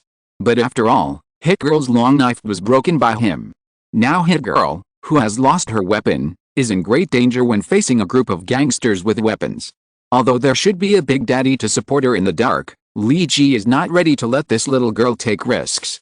Leegee, wearing the Nightwalker outfit, approached the crowd at a very fast speed of 35 meters per second. The incident just now made those gang members come to their senses, and they all drew their pistols from their waists. Kill them. Rainey, who had one hand chopped off, was already a little crazy. He ordered his men to shoot and kill without considering the occasion. It must be said that sometimes the thoughts of the black uncles who have not received real education are beyond the comprehension of ordinary people. Lee Ji naturally would not let them hurt Thompson and Hit Girl. Lee Ji's speed was too fast, and he had already rushed into the crowd before the gangsters noticed. Now, to deal with these small soldiers, Lee Ji did not need to use weapons, and even did not need to use the 2 sets of martial arts he learned, 8 blades of wind breaking and Great Sun Tathagata Seal. Just relying on a pair of bare hands and some basic techniques and basic fighting, he could defeat everyone. After so many battles, Lee Ji has become familiar with the control of strength. He is no longer the novice who only knew to use all his strength and then beat people to pieces. Using the 8 steps to chase cicadas, Lee Ji shuttled among the crowd like flowing clouds and water. A pair of palms directly used the palms as knives to chop at the gangster's neck. The neck has large arteries and tendons. If it hits the right place with force, it can stop the blood flow, causing the brain to temporarily lack oxygen and faint, and it will recover after the blood flow is unblocked. In the past, Lee Ji could only break a person's neck with one palm strike, and he had no control over this kind of power. Now, after practicing with Frank Peter, he can finally control it. Sometimes, it is much more difficult to subdue a person than to kill him. In less than 3 seconds, Rainey and all the gangsters present were knocked unconscious by Lee Ji. Looking at Rainey, who was still bleeding, Lee Ji estimated that he would die if the bleeding did not stop. He had no choice but to use the remaining half bottle of hemostatic spray on him. This time, Lee Ji felt really distressed. When did Nightwalker fall to the point of helping gangsters heal their injuries? You are Nightwalker. I've seen you on the website and on TV. Hit Girl has already seen clearly who is in front of her now. You are super cool. Hit Girl looks very excited. You almost killed the big lizard last time, if SWAT hadn't come to make trouble. There are rumors in the underworld that you killed dozens of assassins from the Stanich family. You also overturned many underground trading points. It's so cool. How did you do it? Hit Girl's voice has the sweetness of a little girl. Your name is Nightwalker. I thought you only appeared at night. Hit Girl now seemed to have seen her idol and kept asking Lee Ji. Lee Ji knew that Hit Girl was educated in a biased way by her father. Her interests and hobbies, and even the idols she worshipped, were very alternative. It seems that the last sentence just now seemed to be wrong. Idol worship is normal. He is a very good idol. Anyway, Hit Girl doesn't think there's anything wrong with Nightwalker's mass killing of gangsters. Instead, she thinks it is a very cool thing. Thompson next to him doesn't think it's cool at all. Today he met someone he didn't want to see at all, and also met a scary and violent lolly. Finally, he saw Nightwalker, who he only saw on the internet. He thought this person was just a legend before. Now Thompson feels completely messed up. Even messier than Thompson is Lee Ji. Lee Ji is really having a headache now. Can't Big Daddy teach Hit Girl some normal things? Shouldn't a girl of this age be eating candy and watching the Powerpuff Girls in a candy house? What the hell is it to take out a butterfly knife and ask him to carve a signature on it? If you like this book, please collect and recommend it. Your support is the author's greatest motivation. Chapter 71 Iron Armor. Hey Nightwalker, please sign for me first sign. Hit Girl was still very young and short, only about 1.3 meters tall but less than 1.4 meters tall. She could only tiptoe to reach out to Lee Ji's shoulder. Lee Ji didn't have time to care about Hit Girl at this time, as he still had to deal with the knocked out guys. Can the signing be done later? Miss, can I work first? Oh okay. Speaking of work, Hit Girl almost forgot that she also had a job. These gangsters were the targets that she and Big Daddy had been following for several days. They just completed a deal this morning for tens of thousands of dollars. Hit Girl and Big Daddy not only specialize in dealing with gangsters, but their main income comes from robbing gangsters. That's what is called black eating black. Originally, Hit Girl and Big Daddy had been keeping an eye on them and were going to attack a few people later. But seeing that they were going to deal with Thompson, Hit Girl attacked a few people in advance. Since Frank joined Lee Ji and Peter's team, Lee Ji and Peter have learned some infiltration and counter-reconnaissance skills from Frank. Lee Ji mastered this skill very quickly, so Big Daddy and Hit Girl did not find Lee Ji. Hit Girl's father and daughter are also masters of secret infiltration, so Lee Ji did not find the father and daughter. The two groups of people collided with each other. Now that all the guys have been dealt with by Lee Ji, Hit Girl remembered that she still needed to supplement her pocket money and living expenses. So she searched several gangsters and soon found tens of thousands of dollars in cash. Thompson felt a chill when he saw the two people's actions, but he did not dare to run away. Obviously, these two people are much more powerful than those gangs. Lee Ji did not have any objection to Hit Girl taking the money. Anyway, he knew that the father and daughter did not have a proper job. If they did not cheat, they would have no income. It seems that Hit Girl has never studied seriously. Lee Ji took out a spider silk sprayer made by Peter and tied up several gangsters directly with spider webs. This thing was for Peter to make a few more as backup. Anyway, there's still some money in the Nightcrawler base now, unlike before when Spider-Man was fighting alone. He even had to go to second-hand stores to buy computers, not to mention making more equipment. So Lee Ji asked Spider-Man to make a few more, so that Peter could use them as backup, and Lee Ji and Frank would also need to use them at certain times. After all, the spider silk launcher is still a very useful little prop. However, Lee Ji didn't dare to learn to swing in the city like Spider-Man, because it requires spider sense to cooperate, otherwise he would be crushed to pieces if he slipped. Just as Lee Ji tied up everyone, a man walked out of a bush in the woods, where he had been hiding before. The man was wearing a battle suit just like Batman, except that there was no bat logo and bat ears. He looked exactly like Batman. Seeing the abbreviation BD printed on his battle belt, which means Big Daddy, Lee Ji knew that this man was Big Daddy, the father of Hit Girl. "Hello, Nightcrawler, nice to meet you. Hit Girl and I like you very much. Your actions of eliminating evil in secret and fighting against urban criminals are really admirable. Big Daddy is a burly man, nearly 1.88 meters tall. And because of long-term exercise, his muscles are very strong." When Lee Ji shook hands with him, he could feel his palms were broad and strong. "My nickname is Big Daddy, of course you can call me Damon, my friends call me that, and this is Hit Girl." Big Daddy Damon McReady introduced the two of them. Hit Girl stood beside Big Daddy and waved to Lee Ji with a smile. "Hit Girl and I really want to talk to you, do you have time?" Yes, Nightcrawler, how about letting us join your team too? I heard that Spider-Man is also your companion. It's so cool to work with a real superhero." Hit Girl's performance today was a little too excited. Lee Ji looked at the two with a headache. Hit Girl and Big Daddy were just ordinary people after all. And unlike Frank was a super soldier who had experienced all kinds of hell-level killings. He is a real veteran who has survived hundreds of battles, and he is the most powerful person in the world. But Big Daddy is just a retired policeman. Although he has good fighting skills, he can only deal with some gang members. But if he fights with Lee Ji, he will probably die miserably. Because the enemies Lee Ji provoked are obviously too strong. But Lee Ji did not dare to directly refuse them, because with Big Daddy's character, if he continues to deal with the gangs in this way, he will always provoke terrible enemies. This is not the world of Kick-Ass. In Kick-Ass, Hit Girl and Big Daddy are considered high-end combat forces. But in the world of Marvel, they are really just extras that are slightly better than passers-by. Okay, I think we can talk. You'd better leave your contact information, and I will notify you of the meeting place later, but for now, let's clean up the situation here first. Lee Ji finally decided to talk to the two, because Big Daddy's revenge on the underworld may cost Hit Girl her life. Hit Girl is just a little girl who was led astray by Big Daddy since she was a child. Lee Ji didn't want to watch this little girl die before she could experience the beauty of life. "Tony, we don't have much time left. How confident are you?" In a remote cave in Afghanistan, a middle-aged man who looked very elegant asked with a little uneasiness. The person he asked was the super tycoon that the whole world was looking for, Tony Stark, the chairman of Stark Industries. "Ethan, it's almost done. As long as we make this big guy, we can leave here. And you can reunite with your family." Tony was struggling to adjust a pneumatic valve while speaking. The pneumatic valve is just a small part of the big guy in front of him. If we zoom out, we can get a glimpse of the whole picture. A silver-white steel armor is standing in front of Tony and the others. The armor is made very roughly, with a wild beauty. Large pieces of alloy are welded together, and the welds are exposed directly after simple grinding.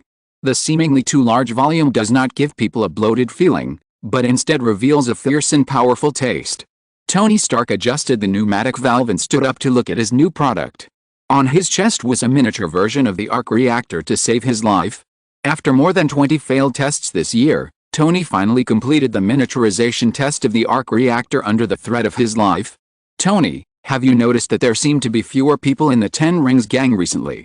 The leader who used to come to monitor our progress every day is not here anymore.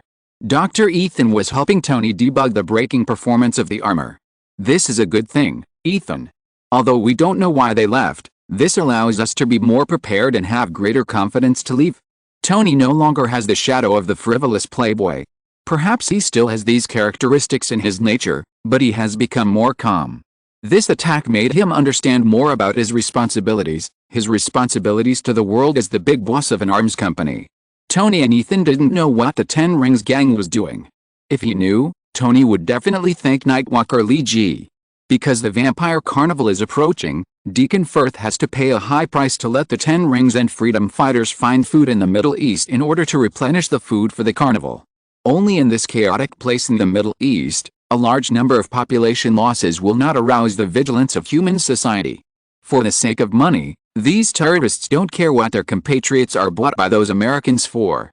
They need more US dollars to buy more American weapons, and then kill more of their other compatriots. Tony and Ethan are making the final adjustments to the steel armor named Mk1 by Tony Stark. They are all waiting for the dawn. Thanks to the book friend, 30-year-old Otaku Cielo my reject Unreal Tie 982 for the reward. Regarding the update, the author said that he has tried his best. After all, the update is not water text, and the quality must be guaranteed. If you like this book, welcome to collect and recommend it. Your support is the author's greatest motivation. Chapter 72 Unexpected Conflict. Frank, hey boss, I haven't seen you for a long time. Where have you been recently? Spider-Man Peter Parker was making Lee G's equipment in the Nightcrawler base. The blueprints exchanged by the system were indeed very complicated. It has been more than a week, and Peter has not finished making all the things. Frank walked into the base with a big backpack on his back, looked at Peter who was working and asked, "What are you doing, Spider-Man?" "Helping Nightcrawler make some small equipment. He got a set of very interesting blueprints." Peter was soldering some very small circuits with an electric soldering iron. "But we are still short of strong metal. We experimented with the metals available on the market and found that they were not strong enough. Frank, can you get some special metal?"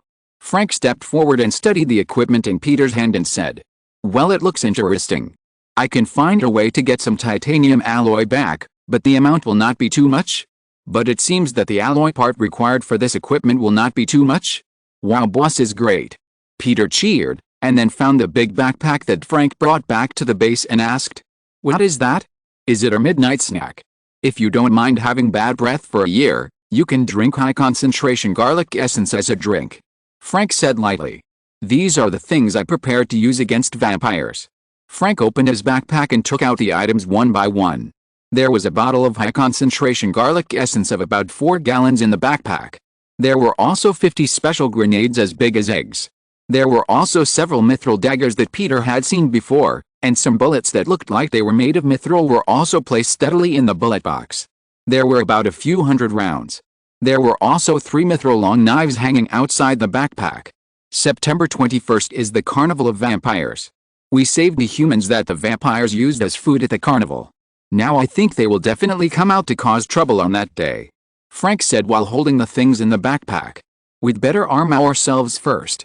There is a possibility that we will have a fierce conflict with the vampires." "Yes, boss.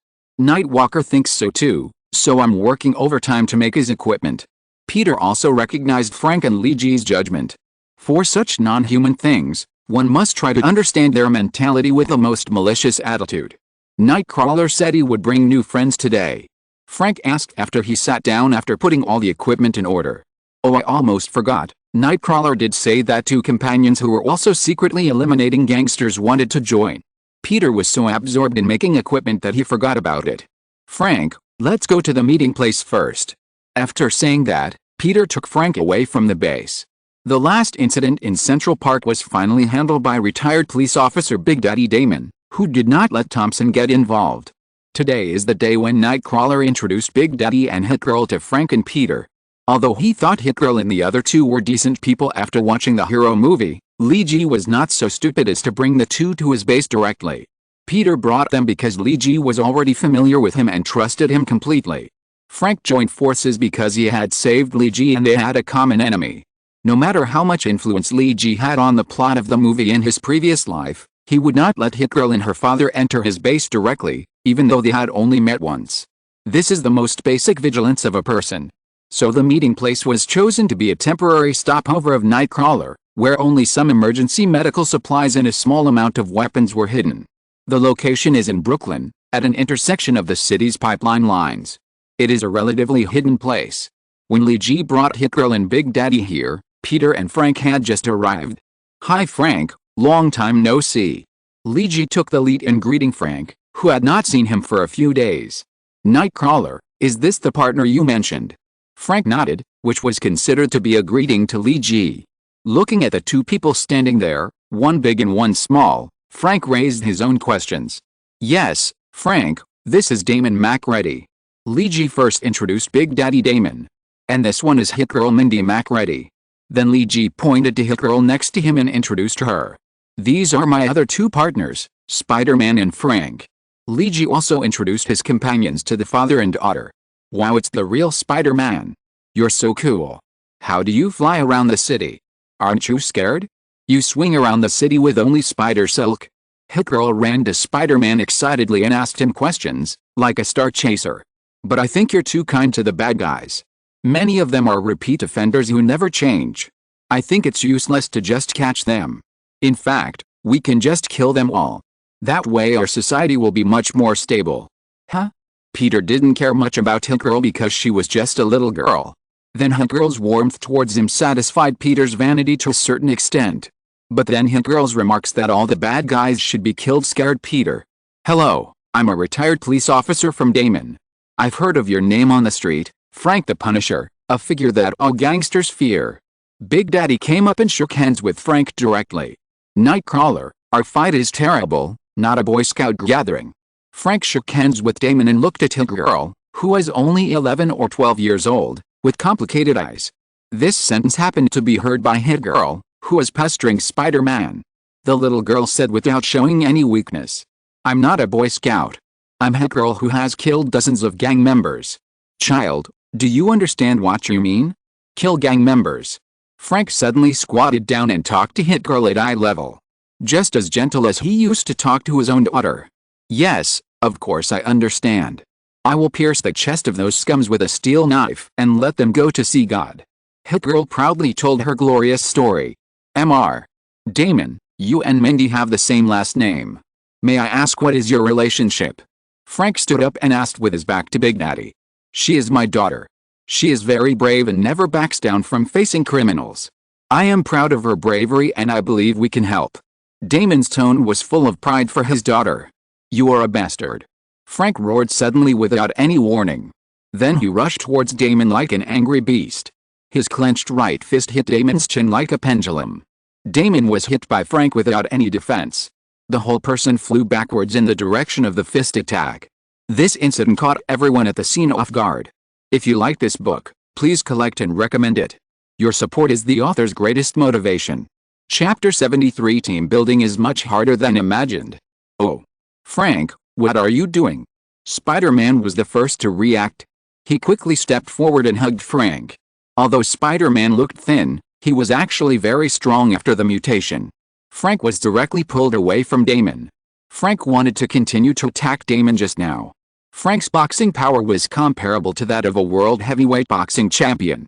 Such a punch hit Damon's chin, causing Damon to faint for a short time. When Hit Girl saw her father being hit, she immediately drew out her butterfly knife and wanted to cut Frank. Li Ji could only step forward to subdue Hit Girl, while Spider-Man was controlling Frank. Li Ji and Peter looked very miserable at this time, because these two people were normal people, and they were also their own people, so they could not let them get hurt. So when doing the action to subdue them, they had to control their strength very carefully. Mindy, calm down, calm down. Frank has no ill intentions. Li Ji dodged Hit Girl's butterfly knife and wanted to get close to control her first. "Let me go, Spider-Man. I'm going to kill this bastard. This scumbag is not worthy of being a father." Frank was also trying hard to break free from Peter's control. Spider-Man. Spider silk. Use spider silk.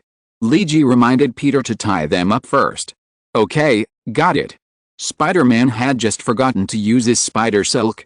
With Luigi's reminder, Spider-Man directly sprayed out 2 spider silks to tie up Frank and Hit Girl. Luigi and Peter went forward to check Damon's injuries. It didn't look like the injury was particularly serious, but it was estimated that Frank had knocked out 2 teeth. It seemed that Frank had not completely lost his mind, otherwise it would not be as simple as knocking out 2 teeth. Spider-Man, tie him up too. Luigi rubbed his aching temple. He really didn't expect things to develop to this point. What should we do now? Spider-Man tried his best to separate the 3 people. Hit Girl was now glaring at Frank fiercely, but Frank ignored Hit Girl's fierce gaze and just stared at Damon coldly. What else can we do? Let's wait for Damon to wake up. Oh my god, these people are really troublesome. Luigi sighed. Nightwalker, I saw the wrong person. You are also a group of bad guys. The tied-up Hit Girl said angrily. How dare you attack Big Daddy? Okay, Mindy, I'm sorry. I promise you that this is just a misunderstanding. Right, Frank? Luigi said weakly. Frank ignored Luigi's questions and ignored him. After a while, Big Daddy Damon finally woke up. Just when he wanted to rub his painful jaw, he found that he was tied up. Is this how you welcome new friends? Beat them up first, then tie them up. Damon is very angry now. Luigi completely understands Damon's feelings. Being beaten up for no reason and then tied up is unbearable for anyone. Okay guys, I think we need to talk. Luigi tried his best to act as a peacemaker and downplay the fact that Frank attacked Damon. We are in the same group, friends. All problems can be solved by talking on the table. There is no need to fight. We are not those gangs. Don't let others laugh at us, okay? I will help you untie the spider silk, but promise me not to do it. Otherwise, I will have to tie you up again, okay? After Luigi's words, the 3 finally became a little more rational and agreed to this decision. Luigi took out a throwing knife as a dagger and cut off all the spider silk on the 3 people. Peter was ready to shoot spider silk on the side, ready to subdue them immediately as soon as the 3 people showed signs of fighting. Fortunately, there was no violent conflict between the 3 this time. Big Daddy, are you okay? Hit Girl ran to her father as soon as she was untied, asking if he was injured. It's okay, Hit Girl. I don't think we are welcome here. Let's leave here. Damon rubbed his chin that was hit, and he grimaced in pain. As he said that, Damon was ready to leave here with his daughter. You don't deserve to be a father. Frank suddenly rushed out and stood in front of Damon, stopping him from leaving. Fortunately, he didn't take action this time. Do you really want to fight? Come on. I wasn't prepared just now. I'm not afraid of you. Damon took Frank's words as a provocation. I don't want to fight with you, you can leave. But your daughter can't follow a father like you anymore. Frank said as he walked up to Hit Girl and took off her wig and mask. Hit Girl's long golden hair fluttered down, and her delicate eyebrows matched her gray eyes and a small oval face. The slightly upturned corners of her mouth looked very playful, which made the girl look very cute. Look at your daughter.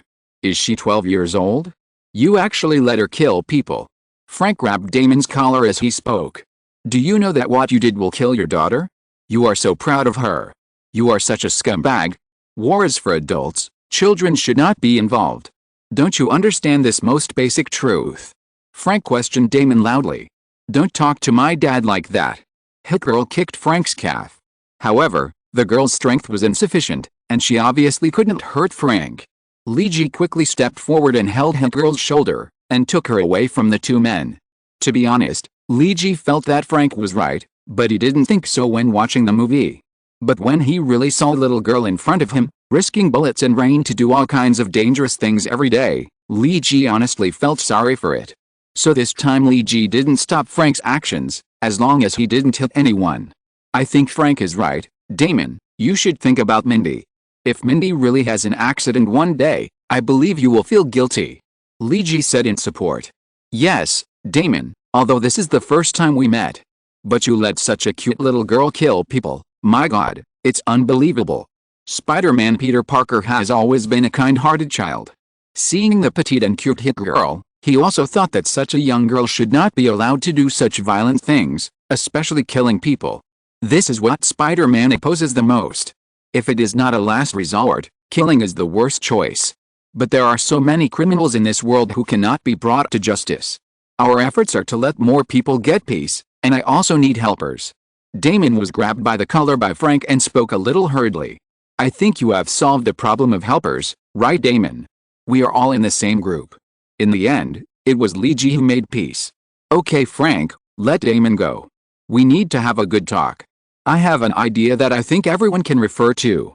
Can Spider-Man go and get some drinks? I think we need something to drink so that everyone can calm down first. Leiji found that if he really wanted to organize a team, it would be much more difficult than he thought. There will always be various conflicts between people. After sending Spider-Man Peter away to get a drink, Leiji looked at the three people in a tense atmosphere and felt his cheeks hurt. If you like this book, please bookmark and recommend it. Your support is the author's greatest motivation. Chapter 74 Tony returns. 4 cups of steaming coffee were placed in front of everyone, and Hot Girl was holding a cup of hot chocolate. Except for Hot Girl Mindy, the other 4 did not touch the drinks in front of them. The atmosphere was very awkward. I say, can everyone relax a little first? Leiji picked up the coffee in front of him and tried to break the atmosphere. How about I tell a joke about coffee first? Peter tried to tell a joke to adjust the atmosphere, but it seemed that no one wanted to listen. Okay, I think I'll tell it next time. Frank, can you calmly tell me why you beat Damon? Because he will be our partner in the future. Leiji tried to get the 2 silent men to speak. The reason is very simple, because of Mindy. Thank God, although Frank was still putting on a poker face, he was finally willing to speak. Because of Mindy. Yes, how old is Mindy this year? Is she 12 years old? I don't think so. Frank said. I will be 12 years old on Christmas. Hit Girl protested dissatisfiedly. Well, just treat you as a 12-year-old kid. You know, I used to have a daughter who is the same age as you. If nothing unexpected happens, this Halloween will be her 12-year-old birthday. Frank spoke to Mindy in a very gentle tone, not cold at all. But those gangsters took her life. I will never see my daughter again. She should have grown up happily at an innocent age, but I will never see her again. Leiji and Peter had never seen Frank look like this before. The tough guy showed his vulnerable side at this time. Frank covered his face with his palms, with deep sorrow in his tone. Oh boss, don't be like this. Spider-Man Peter patted Frank's back, trying to comfort him. Leiji also patted Frank's shoulder, trying to give him some strength. I'm sorry Frank, I didn't know you had such an experience. Big Daddy Damon now understood a little bit why Frank beat him, so he spoke. You should keep Mindy away from those dangers, otherwise you will lose her one day. I believe you will end your life in guilt by then. Frank's mood improved a little, and he said to Damon, we should not put children in danger, they should be protected until they have the ability to fly on their own. I don't agree with you on this point, Frank. Although it hurts to say this, you are so skilled. If your daughter had been trained at the time, maybe there would be no accident when she encountered those gangsters. Damon did not completely agree with Frank's words, so he said, this world is very dangerous, so we have to let children grow up faster to face the wind and rain, and let them know the ugliness and cruelty of reality. Damon's words and the way he educated Hot Girl were a Spartan education. With cruelty and blood. So this is the reason why you let Mindy kill people. No matter whether the people she killed deserved to die, you shouldn't let her do these things. Frank was obviously angry at what Damon said, and he argued. At her age, she should be in school, playing with other kids of the same age. Then she should grow up healthily, meet a good boy, fall in love and get married. It is my responsibility as a father to protect her from all these storms. Hit Girl couldn't help rolling her eyes and sticking out her tongue to make faces when she heard Frank's words. She couldn't imagine how boring that kind of life would be. Okay, then Mr. Frank, did you do it? Did your daughter still get killed? Even if you are so powerful, so what? Even if you can avenge your daughter, so what? She is dead. We can't protect children forever. Mindy is not an ordinary child, she has talent. She shouldn't be relegated to an ordinary life. I believe that one day even if I die, Mindy can still live well, because she is stronger than me. And this is the only thing I can teach her as a father. Damon's words obviously angered Frank, and Frank was about to rush up and wrestle with Damon. Fortunately, Leiji and Peter were well prepared and separated the two before they could get together. Gentlemen, calm down, calm down. Don't fight in front of the children, okay? Peter dragged Frank and said. Of course Hit Girl didn't think there was anything wrong with fighting in front of her. She had even pulled out her butterfly knife. If Frank dared to go up and hide her father, she would definitely hit Frank with a knife. Calm down, calm down. Lee Ji said after forcing both of them back to their seats. What you two said makes sense, because you are both fathers. I believe that few fathers would harm their daughters. What Frank said makes sense. We shouldn't let Mindy be in danger at all times. It's too unsafe for her. But what Damon said also makes sense. This world is indeed very dangerous. If possible, it is also important to have the ability to protect yourself as soon as possible. Lee Ji was trying to smooth things over, supporting both sides. I have an idea, gentlemen. Now that you are on our side, Damon, you don't have to worry about helpers. We should be stronger than Hit Girl. So Hit Girl doesn't need to do any dangerous work anymore. At the same time, Hit Girl Mindy. As you said, she is a very talented child. We can train her together. I believe this will be more effective than you training her alone. But it can only be training, and she can't participate in any actions. She should go to school and study hard, and make some friends of the same age. Until she is an adult, let her have her own decision-making power and freely choose her own life. Instead of you or others choosing for her. Gentlemen, do you think this is okay? Lee Ji made a feasible suggestion. Hey, Nightwalker, you haven't asked me if I agree. Hit Girl Mindy is a very independent girl. She doesn't want to go to school to study or something. It's too boring. I think this idea is feasible. Frank said. If you insist on your way of education, Damon, I'm afraid I can only let you stay here first, and then let someone better adopt Mindy.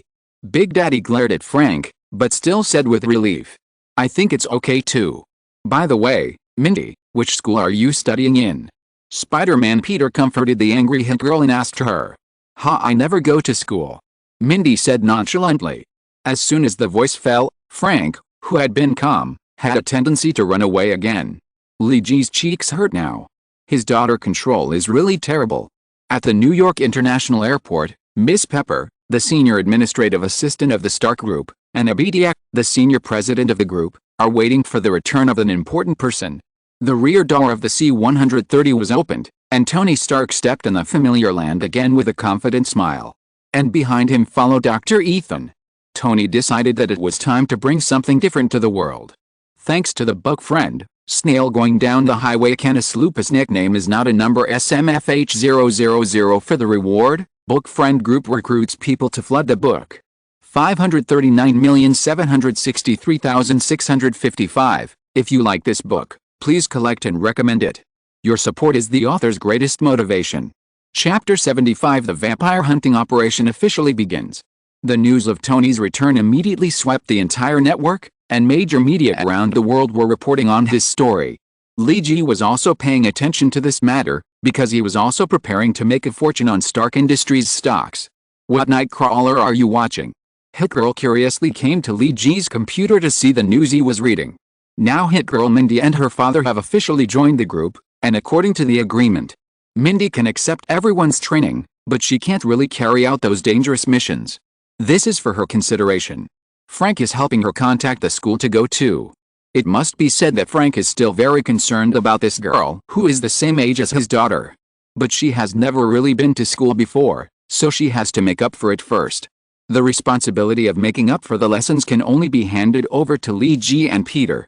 Hit Girl's father may be able to teach her how to kill and how to distinguish various guns and weapons, but he is at a loss for schoolwork.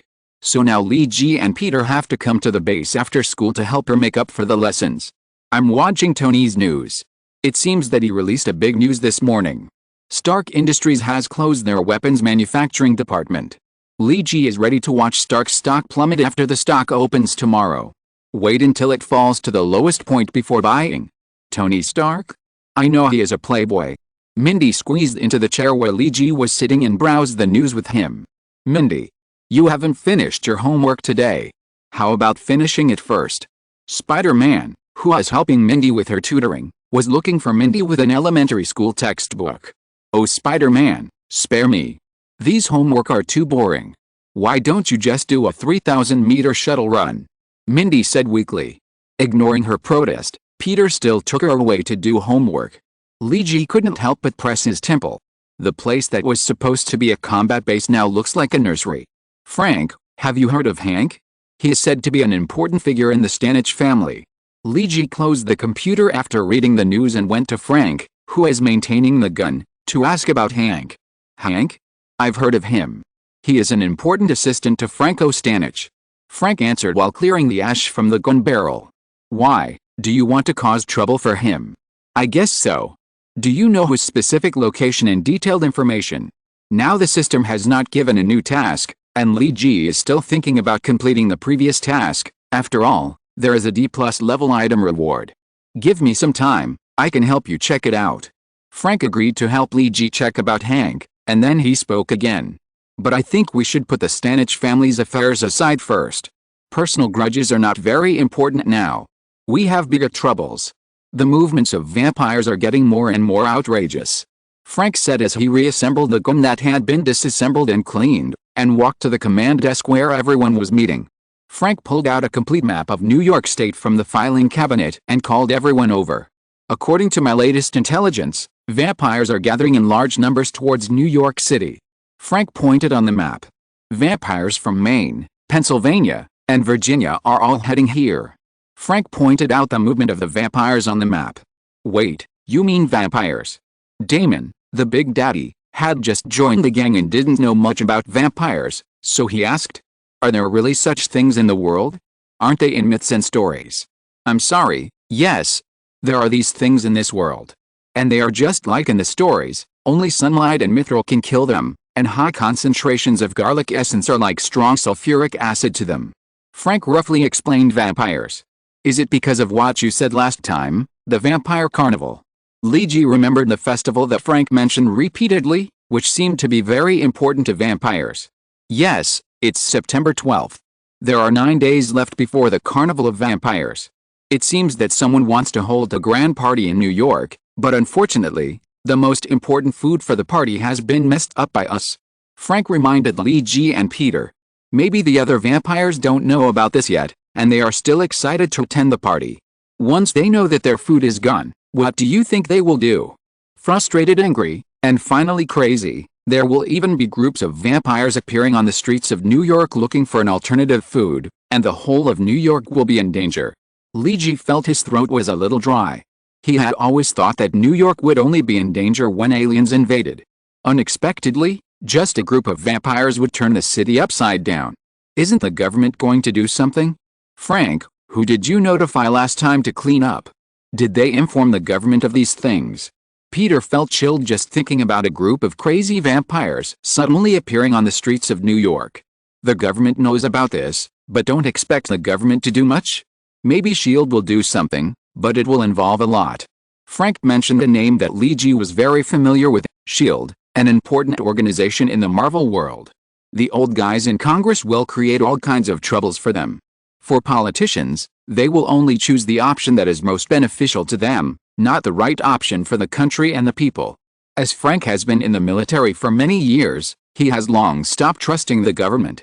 Another person who extremely distrusts the government is Damon, the Big Daddy. This time he completely stands on Frank's side. I think Frank is right.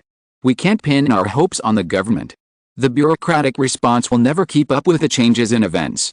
We should take action. Yes, I don't want this city to be full of vampires. If necessary, I don't mind purifying them all. Lee Ji doesn't want his family to live in such a dangerous place. The danger of vampires must be eliminated. Okay, guys. Since you all agree, let's do it together. Spider-Man Peter shrugged and agreed. Then stop talking nonsense, let's go get all the equipment I brought. It's time to teach the vampires a lesson.